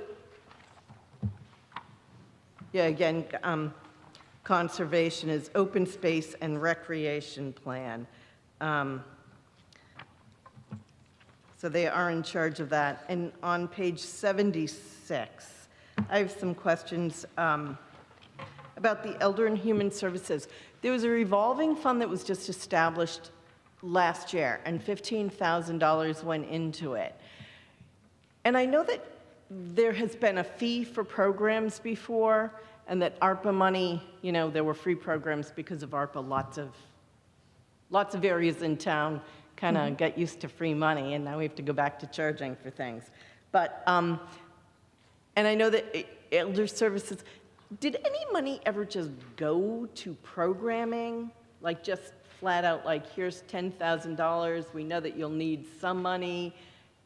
There was money, because it seems now that, like, it's a revolving fund, and I think the idea of a revolving fund is a good idea, but they ran out of money in March. The Elder Services ran out of money in March. And so is there just no money going to Elder Services anymore? So as Jane had mentioned before, ARPA money was used to provide free programming. Right. But prior to that, we had very little programming money in our budget. It looks like we have $13,000 for programs for Elder and Human Services, because the majority of it is covered by fees that we charge for the programs. And that's the way we've always done it. Obviously, that's something that, you know, there's a need there, but in these tight, lean years, we haven't been able to add anything. Okay, and is it possible to increase the revolving fund? I mean, did programming just end in March, or is there, you know, did it just end because the revolving fund? Because with a revolving fund, you get the money back. So is there a way to increase, so it's just startup money, right? Is there a way to increase it so they have more startup money, so that even if they're charging people to do it, they won't run out of the money, and they can still have programming, and it just won't run out months before the new budget? So as I understand it, we just created last year the Elder Human Services Revolving Fund. And the way Yes. that's meant to work is we charge for whatever the program is, and then we we take the expenses right out of that revolving fund. Yeah. So it's not meant to come into the general fund to support anything. It's meant to be kind of all-inclusive. Just the program gets charged there and the fees go there. And so it's really hard because it starts off with zero. We hadn't had any revenue, and now it's just starting to build up. So I don't think there's any way to put seed money in there, so Okay. to speak. I mean, unless we were to put something into the budget that they could use to supplement it. Like, we've only got the $13,000 for elder services programming, and clearly insufficient number, but it's not something that we've been able to build on. Yeah, it's much lower than neighboring towns, too. I don't know exactly what it is, but it would be nice if that was supported better. And then my last question is, there's plans to put, once the recal is built, to add a person, a staff member for therapeutic programming. That will be built into the budget, right? That is a plan, to build that into the budget. Ms. Wellman? Thank you, Mr. Moderator. The plan is in FY28 to ask for that. Yeah. Yes, once recal will be built by then, right? It should be built. It should be opening not long after the beginning of that fiscal year. So the plan is to ask for that in FY28. To have a therapeutic person on staff, is that a full? Are you part-time? You're anticipating a part-time person, Correct. And that would be a person who did adaptive programming, adaptive sports, other programs for all ages. So it would be elders, it would be kids, and that would be through the recreation department. So there are plans in FY28, and that would be for an adaptive program person at the recal, and that is the plan, to put it into the budget. Yes. Thank you. That's our hope. Mr. Dardino? Phil Dardino, Precinct 1. Precinct 3. I forget where I live. Sorry, it happens, you know. Sometimes you forget where you live. Show up in the wrong place. You know, I want to start by saying that I think this is an absolute remarkable job, what you've done with this budget. To come in with this is terrific in light of the way the economy is going currently. I think you did a great job. My one concern so far is that is the veterans. I understand why you've cut it. It makes sense that you've cut it. I guess what I want to know is, I'm assuming, though you've cut the budget, that you're prepared, the town is prepared to support whatever our veterans need if it comes to be higher in dollars. Can I kind of get a feel for that? Ms. Angstrom? So we would, if there was more coming in than what we had projected, we would come back to town meeting and ask to use reserves to fund it further. Okay. But we've been seeing decline in that area for a good 6 years now. So, but if it was to start to go back up and we would need more money, we would come back to this body for that. Yeah, I wouldn't be surprised, given the more difficult times we have right now, that you might see more need. So, you know, I certainly would not like to see a program end because we don't have enough money in that program. And this is reimbursed by the state at 75%, so we're not going to turn anybody away. We're going to make sure that we do what we need to do. Thank you very much. Mr. Doxer? Thank you, Mr. Moderator. Mark Doxer. I am Precinct 1. Just a quick comment on the elder services and following up on town manager's comments on that also. I think that it was wonderful having the ARPA money. And it was a great opportunity to try out all sorts of different programming and to learn what can really serve the community, particularly the elder community, really, really well. I think this is kind of an adjustment year where, you know, we're getting used to not having the ARPA money, establishing a revolving fund, seeing what we can do. And I think the town manager's comments were appropriately, we'll have to, as we get recal online, which should be September 1st, hopefully, of next year, we'll have to talk about how we can fund some of the things, some of the programming and different things. And it's not so much an issue for now, but I think it may explain a little bit of, you know, here there's a little bit of a decrease. But it's something that for the next fiscal year, probably we're going to have to talk in earnest about, okay, here are the things that we're going to need and what it's going to look like. So. Ms. Wellman. Thank you, Mr. Moderator. Just to respond to that, Mr. Doxer, we have a subcommittee working with town staff on our operations costs, and programming is part of that. Our staffing is part of that. And so we're looking, and we have been looking for the past, since the fall, I think, on what our costs will be for recount and our policies and so forth. So we've been looking at FY28 for months. So as we're building FY27, we've also been building FY28. So none of these numbers are a surprise to anybody in town staff.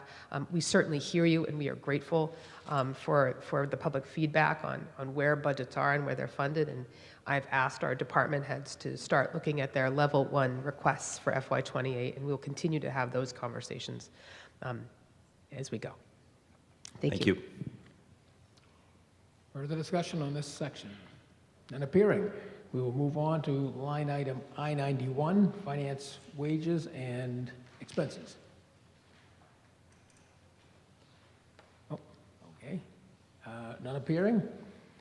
We will move on to line item J91, public safety, wages, and expenses. Yes, Mr. Sasso. Thank you, Mr. Moderator. John Sasso, Precinct 2. Sorry, I just don't ask this question. As I was reading through this, I was curious. So we have in FY27 budget police expenses, there's the police cruisers. Maybe I've missed this in the past 10 years or 20 years, why we put that in an expense and not a capital? Ms. Wellman. Thank you, Mr. Moderator. Ms. Angstrom's letting me take a swing at this answer. So, it's been our policy to replace 2 cruisers annually in our operational budget, because even though it's a larger expense in our operational budget, it's something is necessary in order to maintain fleet operationality. Operationality, I think I just made that word up. Yeah, no, I appreciate it. I figured that's probably what the answer was, but I was like, let me ask that question again just to make sure. I'll look at the chief. The chief is not looking at me. Is that correct, sir? Sorry, the deputy chief was talking to me over you. I apologize. How dare she? Yeah, we're good. You got to come up here, Chief. Mr. Moderator. I'm sorry, made him to get up here. Chief Clark. I appreciate you making me get up.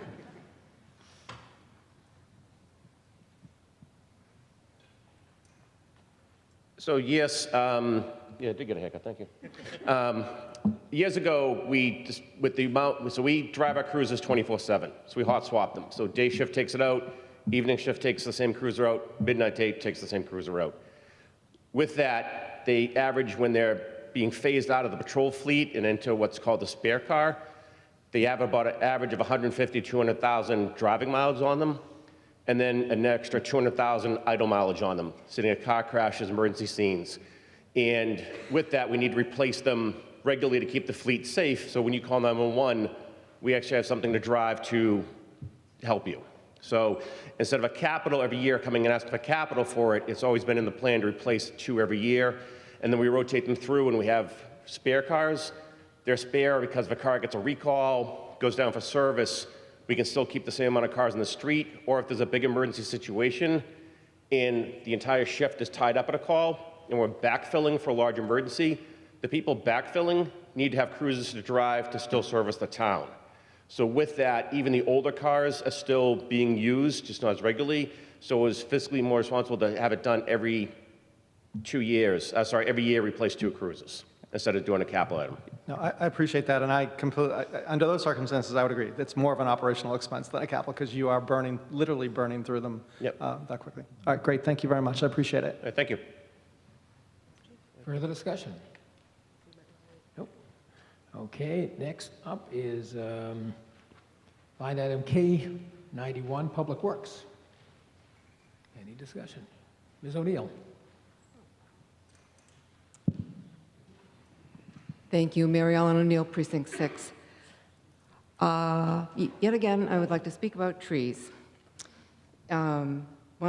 Unfortunately, we're back in the same situation where we can't even keep up with our street trees. So 144 were cut down, 115 were replaced for a net loss of 29. 300 trees were removed for the recalc on the pickleball courts. There were no requirements to replace any of those trees. As far as I know, complete lot clearing is still allowed in town when there's a development. We all know the benefits of trees for all their specific properties, but we're also losing wildlife habitat when we remove all these trees. Right now, the bird breeding pair population in Massachusetts is down 30%, due primarily to habitat loss, climate change, pesticide use. So this is not even counting trees coming down on private properties as we continue to build new homes and clear trees. So we're always degrading our environment. And while your street may look good, it's like the boiling frog story or analogy, it's analogous to that. Your street may look good, but as a town, we keep losing ground. We're always losing ground, and I think that's unfortunate. We don't really have anyone looking at our town as a whole for how are we keeping our natural world. We keep doing well with buildings. We're doing well with maintaining our roads. That's improving. We do a lot of that hard, I call infrastructure, but we need to be looking at the whole picture to keep this the community that we want it to be. Thank you. Point of order. Microphone, please. Mark Ventura, Precinct 2. Is this online with the subject matter of this particular line item? Public Works, I believe, is where. Yes, it's under forestry, and you can see the description where this is where our information that we receive as a town. We need a picture of what's happening in our town. This is important to us. Yeah. Thank you. Okay, any further discussion on this section? Mr. Rarina.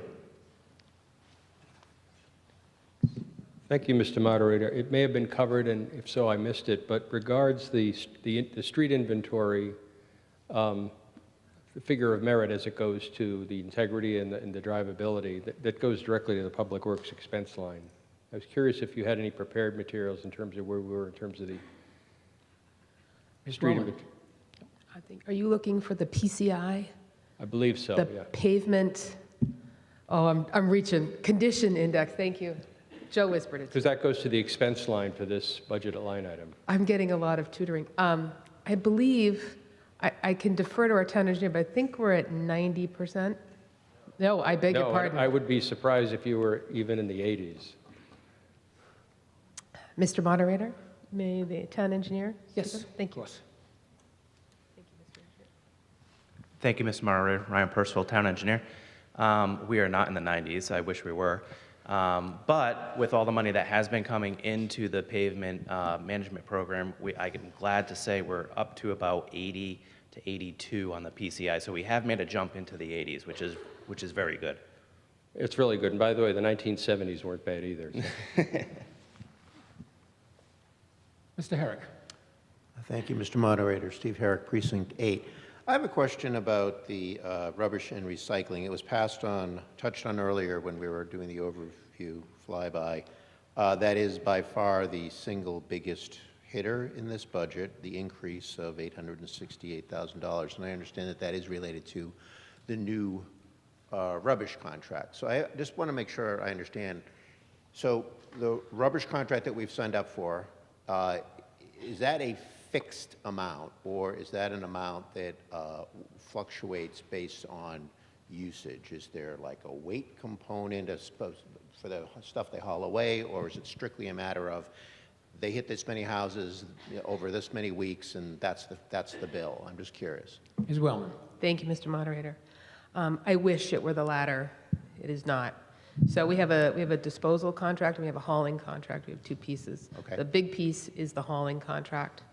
And so there are, I'll defer to our DPW director for the details of that contract. But it is not just a fixed number. It does fluctuate a little bit. So, okay, so that sort of leads to two separate questions then, or related questions. So the first question is, the assumptions then about the volume aspect. So there is a scalable aspect based on basically how much trash, how much we Yes. dispose of, correct?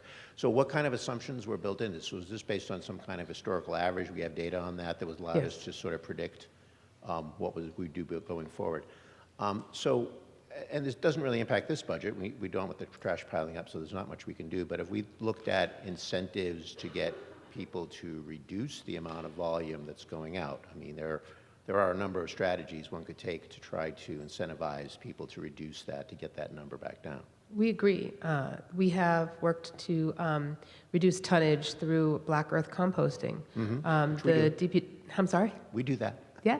The DPW director has recently approved a pilot program to do community composting, so larger bins that people who live in apartment buildings and condos who can't do curbside recycling at their house can also compost. And because food waste is very heavy. And so if you take that out, it provides more room in your bin, that your new bin that you have at your home. But it reduces the tonnage that goes to disposal.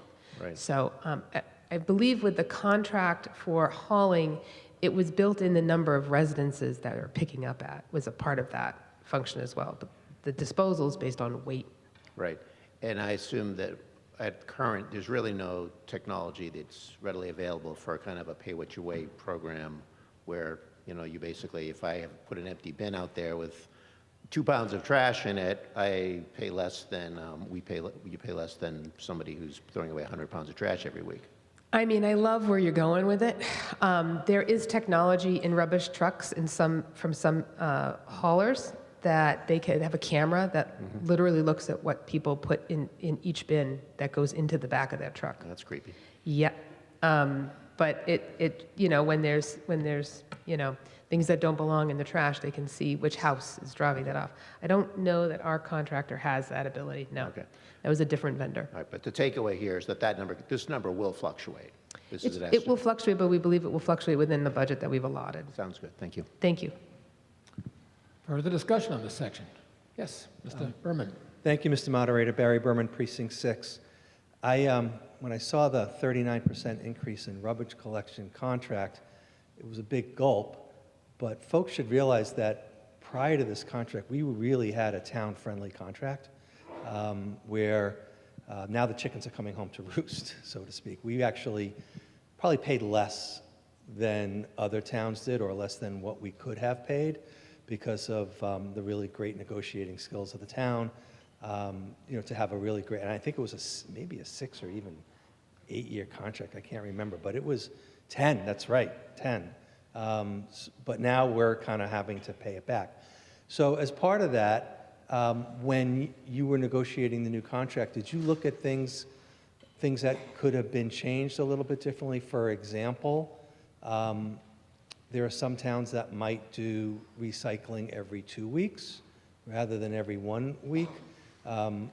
My recycling bin never is more than half full every week. It could, we could put another week's worth of stuff in there and it wouldn't overflow.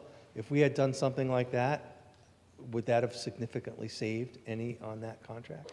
And if so, was it considered, and if what, why did we not do that? Ms. Wellman. Thank you, Mr. Moderator. That's a great question. Yes, we did look at that. Reading has been looking at a potential for biweekly recycling since Fidel was the town manager. That's why when we came to purchasing the bins, everybody got large bins, and then we offered, multiple options based on select board guidance.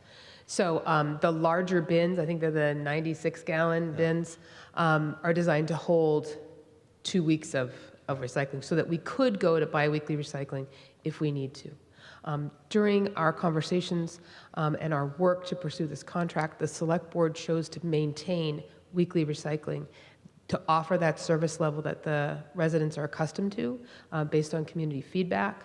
Certainly each household is different, and so some households have chosen smaller bins because they're not producing that much waste, much solid waste. Other households produce more, or they have larger families, whatever it is. So the nature is highly individualized, and the select board deferred to maintain the current level of service. To move to biweekly recycling, I believe, would have been a savings of about $400,000. But pretty significant. That's the number. Yeah. Well, I mean, we're at the point where we're talking about, you know, the O word again, on top of everything else. I think it's really incumbent upon us to really look at ways that we can save money that really don't significantly decrease service. Whether they pick up the recycling every 1 week or every 2 weeks, they're still picking it up. Nobody's like garage is overflowing with bottles or cans, I would think. And that's something, if this contract could get renegotiated, potentially to save $400,000 without a real significant amount cut back of service, I think the board and the town should look at that. To answer that question, we maintained a pricing level within the contract that was signed recently with Republic Services. So if we need to move down to biweekly recycling, they are honoring the price they gave us a year ago. Okay. So if we decide to do that, and we need to do that as a community, that option is available to us. I mean, I for one think that that's something, that's a low-hanging piece of fruit to save almost $500,000. Thank you. Thank you. Mr. Pacino. Thank you, Mr. Moderator. Phil Pacino, Precinct 5.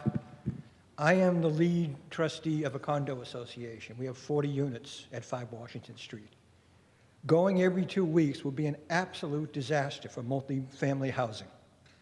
And that's what's going to, you know, any development now for multifamily housing is going to just add. So every 2 weeks is going to be an absolute disaster. You know, the area around those areas either they'll end up in the dumpster, or they'll be on the ground. You know, so every 2 weeks for a multifamily residence is going to be an absolute disaster. Further discussion on this section?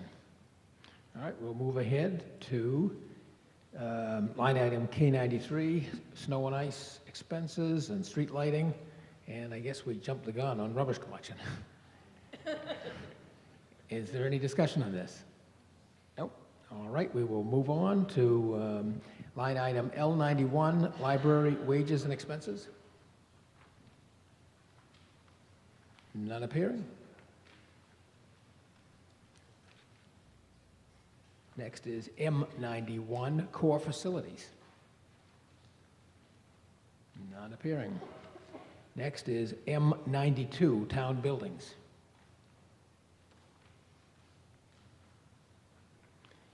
Next is U99, school department. Mr. Arena?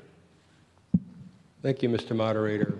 In his presentation, I believe Dr. Milichevsky referred to, or perhaps it was FinCom, an incremental 25K that, I guess it was FinCom, that was allowed.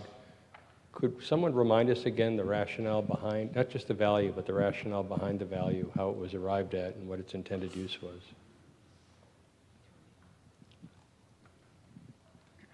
Ms. Wellman? Thank you, Mr. Moderator. Mr. Arena, are you referring to the $25,000 Yes. in the school department budget Yes. for unified sports? Yes, exactly. So during the Finance Committee hearing, there was a discussion around how to fund unified sports and put that money into the base. So that it's, right now, my understanding is that unified sports is funded through the athletic revolving account from funds that are in there. And so it's not regular and consistent. Not to speak for the Finance Committee, but the discussion was made to interject $25,000 as a community priority under the direction of Ms. Engstrom, and then next year that would be built into the base to provide a consistent level of funding operationally for unified sports. Do I understand you to say then that 25K would cover that program in the entirety? No, that $25,000 would allow the program to expand. It is fairly limited in programming at the middle school and the high school. I think I'll let Dr. Milichevsky speak to that later, but it's like some track. And so they want to, and a few other things, they want to be able to expand the options. There's no offering at the elementary school for adaptive programming. Unified sports could do something there. So this 25K would relieve the athletic revolving account and allow some expansion. It would be used, my understanding is in addition to what's being funded out of the athletic revolving account and allow it to expand. Okay. So it would not fully fund unified sports if it were to expand to the degree that they're looking to. I know there's a later article that will deal with this subject matter, but on top of my mind is whether or not the 25K is sufficiently large, or whether or not it should continue to be funded through the school budget either by a transfer or by formally building it into the budget? You've said here today it would be built into the budget going forward. It would be built into the overall school department budget. line. That's correct. Okay. Under this mechanism. At some appropriate level to be determined, true? Not at the 25K necessarily, but at some higher Now level. the $25,000 is in there, plus whatever they have used previously from athletic revolving, if All they right. can maintain it, yeah. All right, thank you. Thank you. Ms. Hillary. Thank you. Jennifer Hillary, Precinct 4. I also have questions about specifically the unified basketball program within the Athletic Cost Center. And I don't know who is best suited to answer this question, but I'm very curious about what percentage or amount of that cost center is used for unified basketball. So right now on page 143, it says we have just over $800,000 for our athletics. And I'm curious if someone could speak more to how much it costs specifically to run our unified basketball program. Dr. Milczewski. Thank you, Mr. Moderator. And actually, Tara Hurley, our coach from Unified Basketball, is here, hiding in the back, getting schoolwork done, and is ready to present in case we get to Article 14 tonight. So if there are unified questions we get a little deeper into, she's ready and available. I'd also just say, so the 25,000 number, so last year in FY25, we spent right around $25,000 to fund the program through the athletic revolving account. The $25,000, about $15,000 of that is to pay for cover staffing and coaching. Then with other pieces, about $5,000 in transportation. And then there's also uniforms, league fees, other things that I can share as well. Also FY26 current year, we had budgeted just last year's FY25 actual costs in the budget for FY26. It is a bit of a moving target too at times, sort of knowing the needs of our students as well and who will be participating. So it is a difficult program to predict exact cost. But we feel like in FY26 we are on track to spend close to $25,000 as well, just as we did in FY25. Thank you. So you currently have those funds already in the school department budget, and the additional $25,000 from FinCom would be used to expand that program. Correct. Excellent. Thank you. Ms. Sisson. Emily Sisson, Precinct 2. Can you go back to the slide you just had up, Jackie? So when Mr. Littlehill was presenting this slide initially, I noticed that it differs from the book on page 131 in that the $25,000 was allocated to the athletic cost center.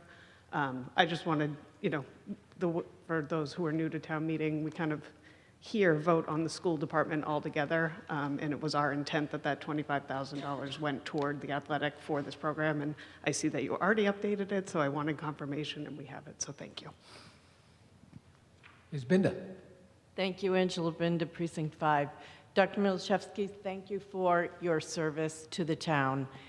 My kids are out of the school system. They have been for a while. But as a town meeting member, so I'm not as familiar with a lot of what you talked about, but as a town meeting member, I always thought that it was just so impressive. Year after year, we thought about how do we get free kindergarten? How do we get it? And it just seemed so insurmountable. And you came in and you got us there. And thank you for that. You'll be an asset wherever you go. So good luck with all of that.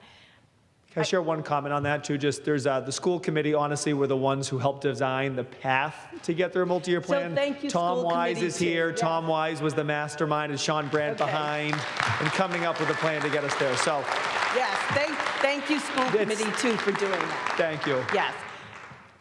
I'm going to ask about the unified sports, too. And I've thought about this a lot because of Article 14 and having served on the Recreation Committee.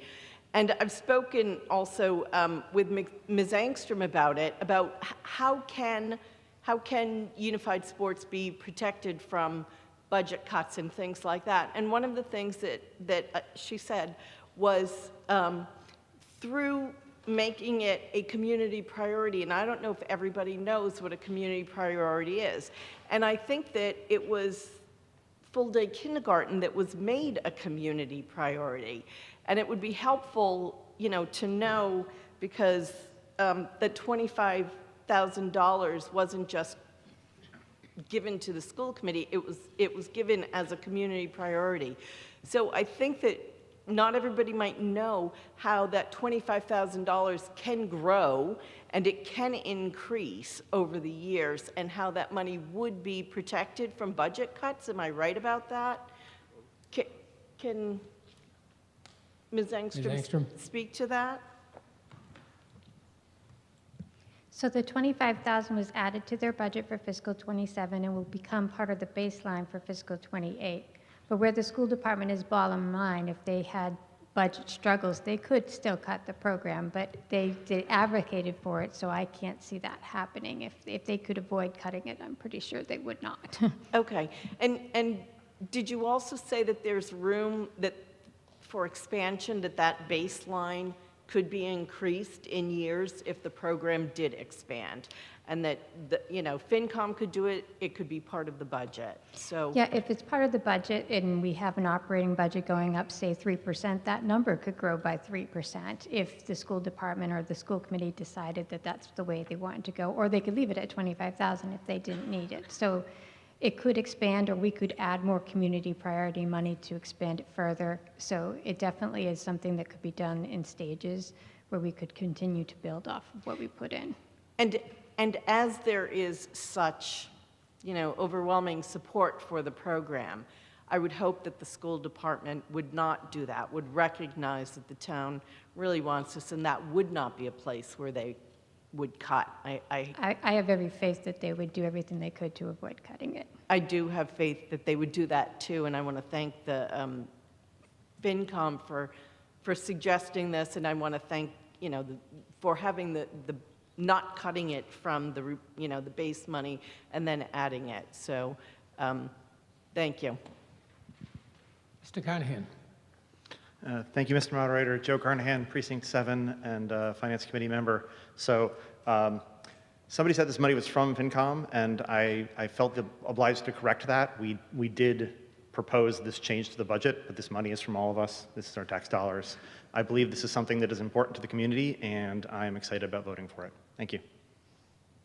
Ms. Herrick. Thank you, Karen Herrick, Precinct 8.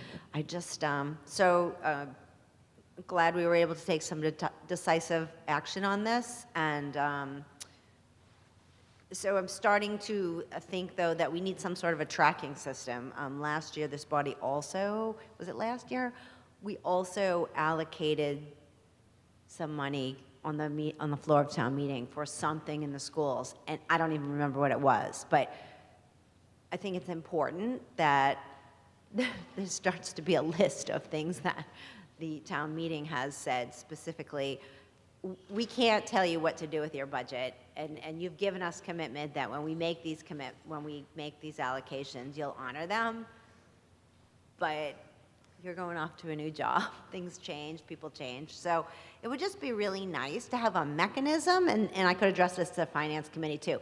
When you start going off the program and doing it and stuff like this, is there a way that we can track this kind of stuff so that for future town meeting members, why is that program there? Well, because we decided it would be here. And again, getting back to the point of, in such a large budget, in this particular instance, it's a very small number. It could easily be allocated to something else in the future, and that's not really in the spirit of what this body is trying to do. So just, I don't really have an answer to this, but I wanted to put it out there that if we're going to start doing this at every town meeting, saying, oh, we're going to give a special money for this special thing for this year, maybe we need to have a tracking system for it. Thanks. Mr. Wise. Thank you, Mr. Moderator. Tom Wise, Precinct 4, school committee member. I think first I want to say thank you to the Finance Committee for deciding that they wanted to suggest this $25,000 be added to our line, the school committee's line item, or the school budget's line item. And I think we very much support unified sports. But I want to be clear about something. A community priority in 1 year is not guaranteed funding for any future year afterwards. Not at all. It may set a baseline, but when that baseline gets adjusted up or down for town versus school, it results in what in essence is an $834,000 loss for the school budget in this FY27. $834,000, when you compare it to what would be a normal 3.25 or 3% number, is a pretty significant adjustment. By the way, 150,000 was what the number was as a community priority for 5 years for full-day kindergarten. That's 750,000. 834,000 is more than 750,000. So while 25,000 is great in this coming budget, it's not a guarantee on a go forward. And as we look at some of the upcoming override stuff, we shouldn't think it's a guarantee or lock-in thing either. We all will have to deal with the fact that there is an override coming, and hopefully it passes, and we can keep moving and we can say, yes, this is funded. But if it doesn't pass, these are the things we'll face. Operating expenses will have to be considered. This does not reserve money at all for unified sports on a go-forward basis. As much as we'd love it to, it does not. And we should not falsely think that it does. Further discussion on this line item? None appearing. We will move on to line item W99, Water Enterprise Fund. Mr. Grant? Oh, Mr. Pacino. No, neither one? Oh. Anybody else? No. All right. Next is line item X99, Sewer Enterprise Fund. Mr. Doxer. Thank you, Mr. Moderator. Mark Doxer, Precinct 1. As many of my former select board colleagues may remember, this is the area that scares me a little bit. As one of my neighbors has a truck, on the side of his truck it says pipes.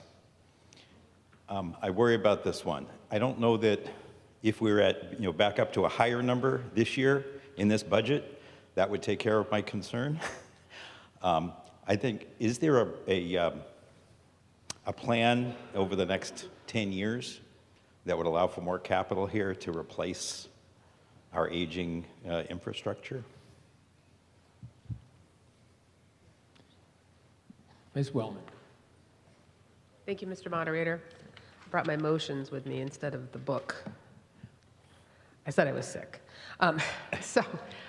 There's a capital plan.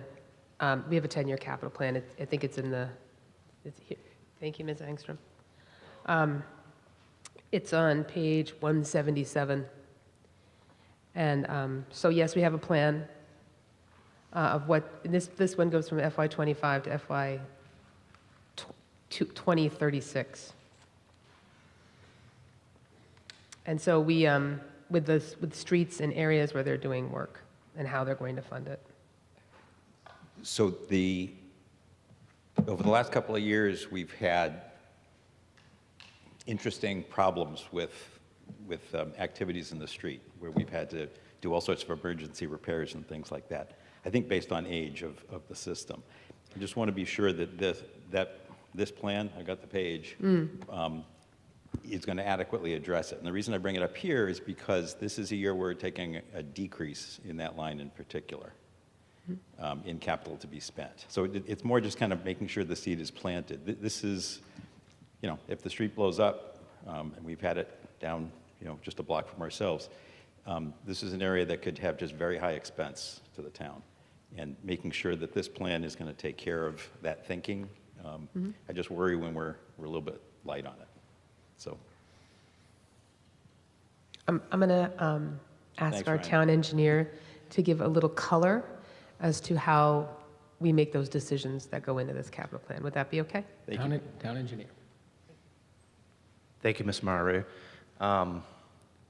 I'm not sure we want to talk about the color of this one, but it's clear, it's water. Yeah, well, it's 90% water. So we do have a pretty robust capital improvement plan as it relates to sewer. Over the past several years, we've replaced almost close to, if we include Joseph and Brewer Lane, if it passes during this town meeting, about 7 of our pump stations out of 12, with 2 more to follow after that, which would bring us to almost 3 left, which are in decent condition. That's pretty remarkable. We also, every year over the several past 10 years at least, we participate with the MWRA and I&I removal program. That results to a little bit over $1 million every time we do that, and we do cured in place pipeline repairs. That basically brings our old sewer up to a better standard without having to rip up the roads.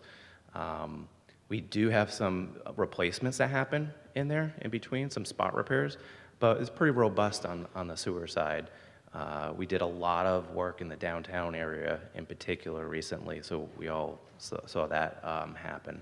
But I would say we have a really good capital improvement program, and every 10 years or so we redo that capital improvement program to make sure it's moving forward. So if there are any hot spots, those would be addressed separately as well. I think about Walker's Brook. Yeah, so that has to do with water. That's the. I'm sorry, I thought it was the sewer side. That's the water side. Sorry. That's the water system, and we do have an aging system. We're an older community. We're in the Northeast, but we are in better condition than neighboring communities with our capital improvement and our capital infrastructure. So you're feeling pretty good that we are. I mean, other than. I mean, I would love to have $100 million to replace everything and be done, but that's not going to happen. So we do space this out. We can talk about the water side when that comes up, but at least on the sewer side, we're making great improvements, and not only on the actual infrastructure in the ground, but also the SCADA. We're improving that too, and that helps both water and sewer. So cool. Okay, thank you. It's more just to kind of make sure it's kind of on top of mind, and I hear that it is. It's on top of my mind. Thank you. Any further discussion on this section? Ms. No? All right, we will move on to the next section, which is, oh, Mr. Ventura, I didn't see you, okay? Down here. With the burdens on the sewer system and our water system, we've seen a large increase in high-density developments. With the MBTA Act, hopefully that goes away with the new governor, but is there any way to pass some of these infrastructure costs onto these developments? I mean, we have more coming, we know, for burdening the system, and to Mr. Doctor's point, help, take the burden off the residents? Ms. Wellman. Thank you, Mr. Moderator. I believe the answer to that is no. I think that would be, we can't pass on the cost of infrastructure to particular housing projects. I believe that's against the law. So if our infrastructure can't handle it, can we refuse those projects? No. We have to do, mitigations so forth, but my understanding from the town engineer and from our community development director, whom I implore to correct me if I'm wrong, is that we have very good infrastructure downtown. And in the areas where we're looking at development, we have the capability and the capacity to support additional infrastructure that you're referring to. Okay, because I know there was conversation, even the development on North Ave in Wakefield was burdening our system as well, at least the mains. So just consider that when looking at these high-density developments. No, I think your question is germane and shared by many. So I'll ask, once again, our town engineer, Mr. Moderator. I'm just speaking the community now because, if it burns our infrastructure and we have to pay for it, I mean, I can't even drive through Reading on a Saturday, but go ahead. Town engineer. Thank you, Mr. Moderator. Great question. A few years back, before we did all that work in the downtown, that caused a lot of headaches. We were specifically looking at our capacity on our water side and our sewer side and our drainage, and that's one of the reasons why we did some of the upgrades and replacements to help spur some of that development that may be coming in the future.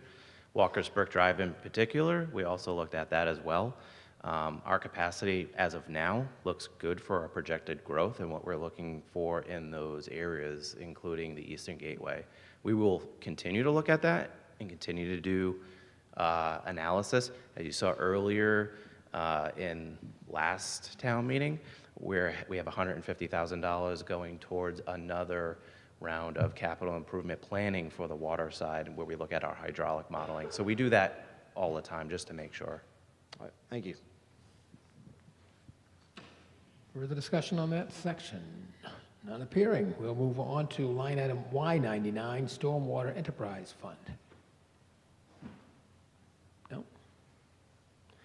And the next one is line item Z99, PEG Access. Mr. Arena. Thank you, Mr. Moderator. Ms. Wellman, for my benefit anyway, could you made a comment in passing that the trajectory of users consuming services from which PEG charges are calculated is trending downward. I'm familiar with the PEG charge on our Verizon bill, but is that on the delivery of the infrastructure? Is that on the delivery of the programming? Just briefly, how fast will that curve bend, and what's it based on? How fast will it go? I don't know. I don't know how fast it will go down. It's trending down. Is it driven by the programmatics, or is it driven by simply paying your bill? It's just cable subscribers.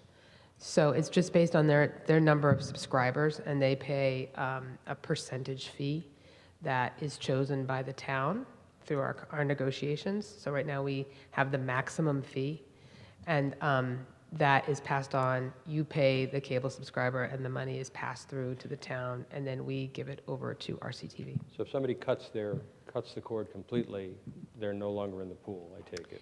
It's just cable. So if you were to switch to just internet service in your home, so if you're watching things via streaming or like looking at RCTV on YouTube, none of those funds go to RCTV. There is a bill out there at the State House to try and or have internet streaming count toward PEG funds. That's being heavily lobbied against by cable companies. So yeah, all the usual suspects. All right, yeah. Very good. Thank you. Thank you. Any further? Yes, Mr. Sasso. Thank you, Mr. Moderator. John Sasso, Precinct 2. I'm just curious on that question. So obviously, over the last year or so, we saw RCTV reduce the size of their footprint. They went to a smaller building. We rely on them, obviously, for video in all of our meetings and things like that. Is there some lower level? Is there some budget number that operation requires in terms of being able to continue to provide service? And the reason I ask is just curious, at what point do we get to a inflection point in that cost where we have to start putting some money in order to provide what we believe are kind of the base services that the community wants and needs from that service? That's a great question for the RCTV board. But they have asked for additional support from the town. They would like, that has been expressed to us through recent negotiations we did on their contract. We did not provide them with additional support. They have a new executive director, and that executive director has speciality in nonprofit management. So there's some work there they'll be doing toward nonprofit fundraising. And they really just have such an exceptional group over there. It's been my privilege to work with all of them and the board as well. Kathy Crook has been a tremendous leader. Angela Merrill, Rob, fantastic people to work with. And they are, at the edge of what they're able to offer in terms of coverage and so forth. Because we have hybrid meetings, they're able to cover a lot more through very limited manpower. So in order for, if the town wants to see RCTV grow, that's a question for future budgets if we want to put more in watching the PEG revenue drop down. Okay. No, great. Thank you very much. Appreciate it. Thank you. Further discussion on PEG? None appearing. We move on to line item Z99, Landfill Enterprise Fund. None appearing. Are we ready for the vote on the budget? The amount before us is $155,458,000. Any final discussion? None appearing. We have a second on that. Second. All those in favor of the motion for the entire budget, please raise your hand. Those opposed? And the motion carried, and we have a budget for 2027.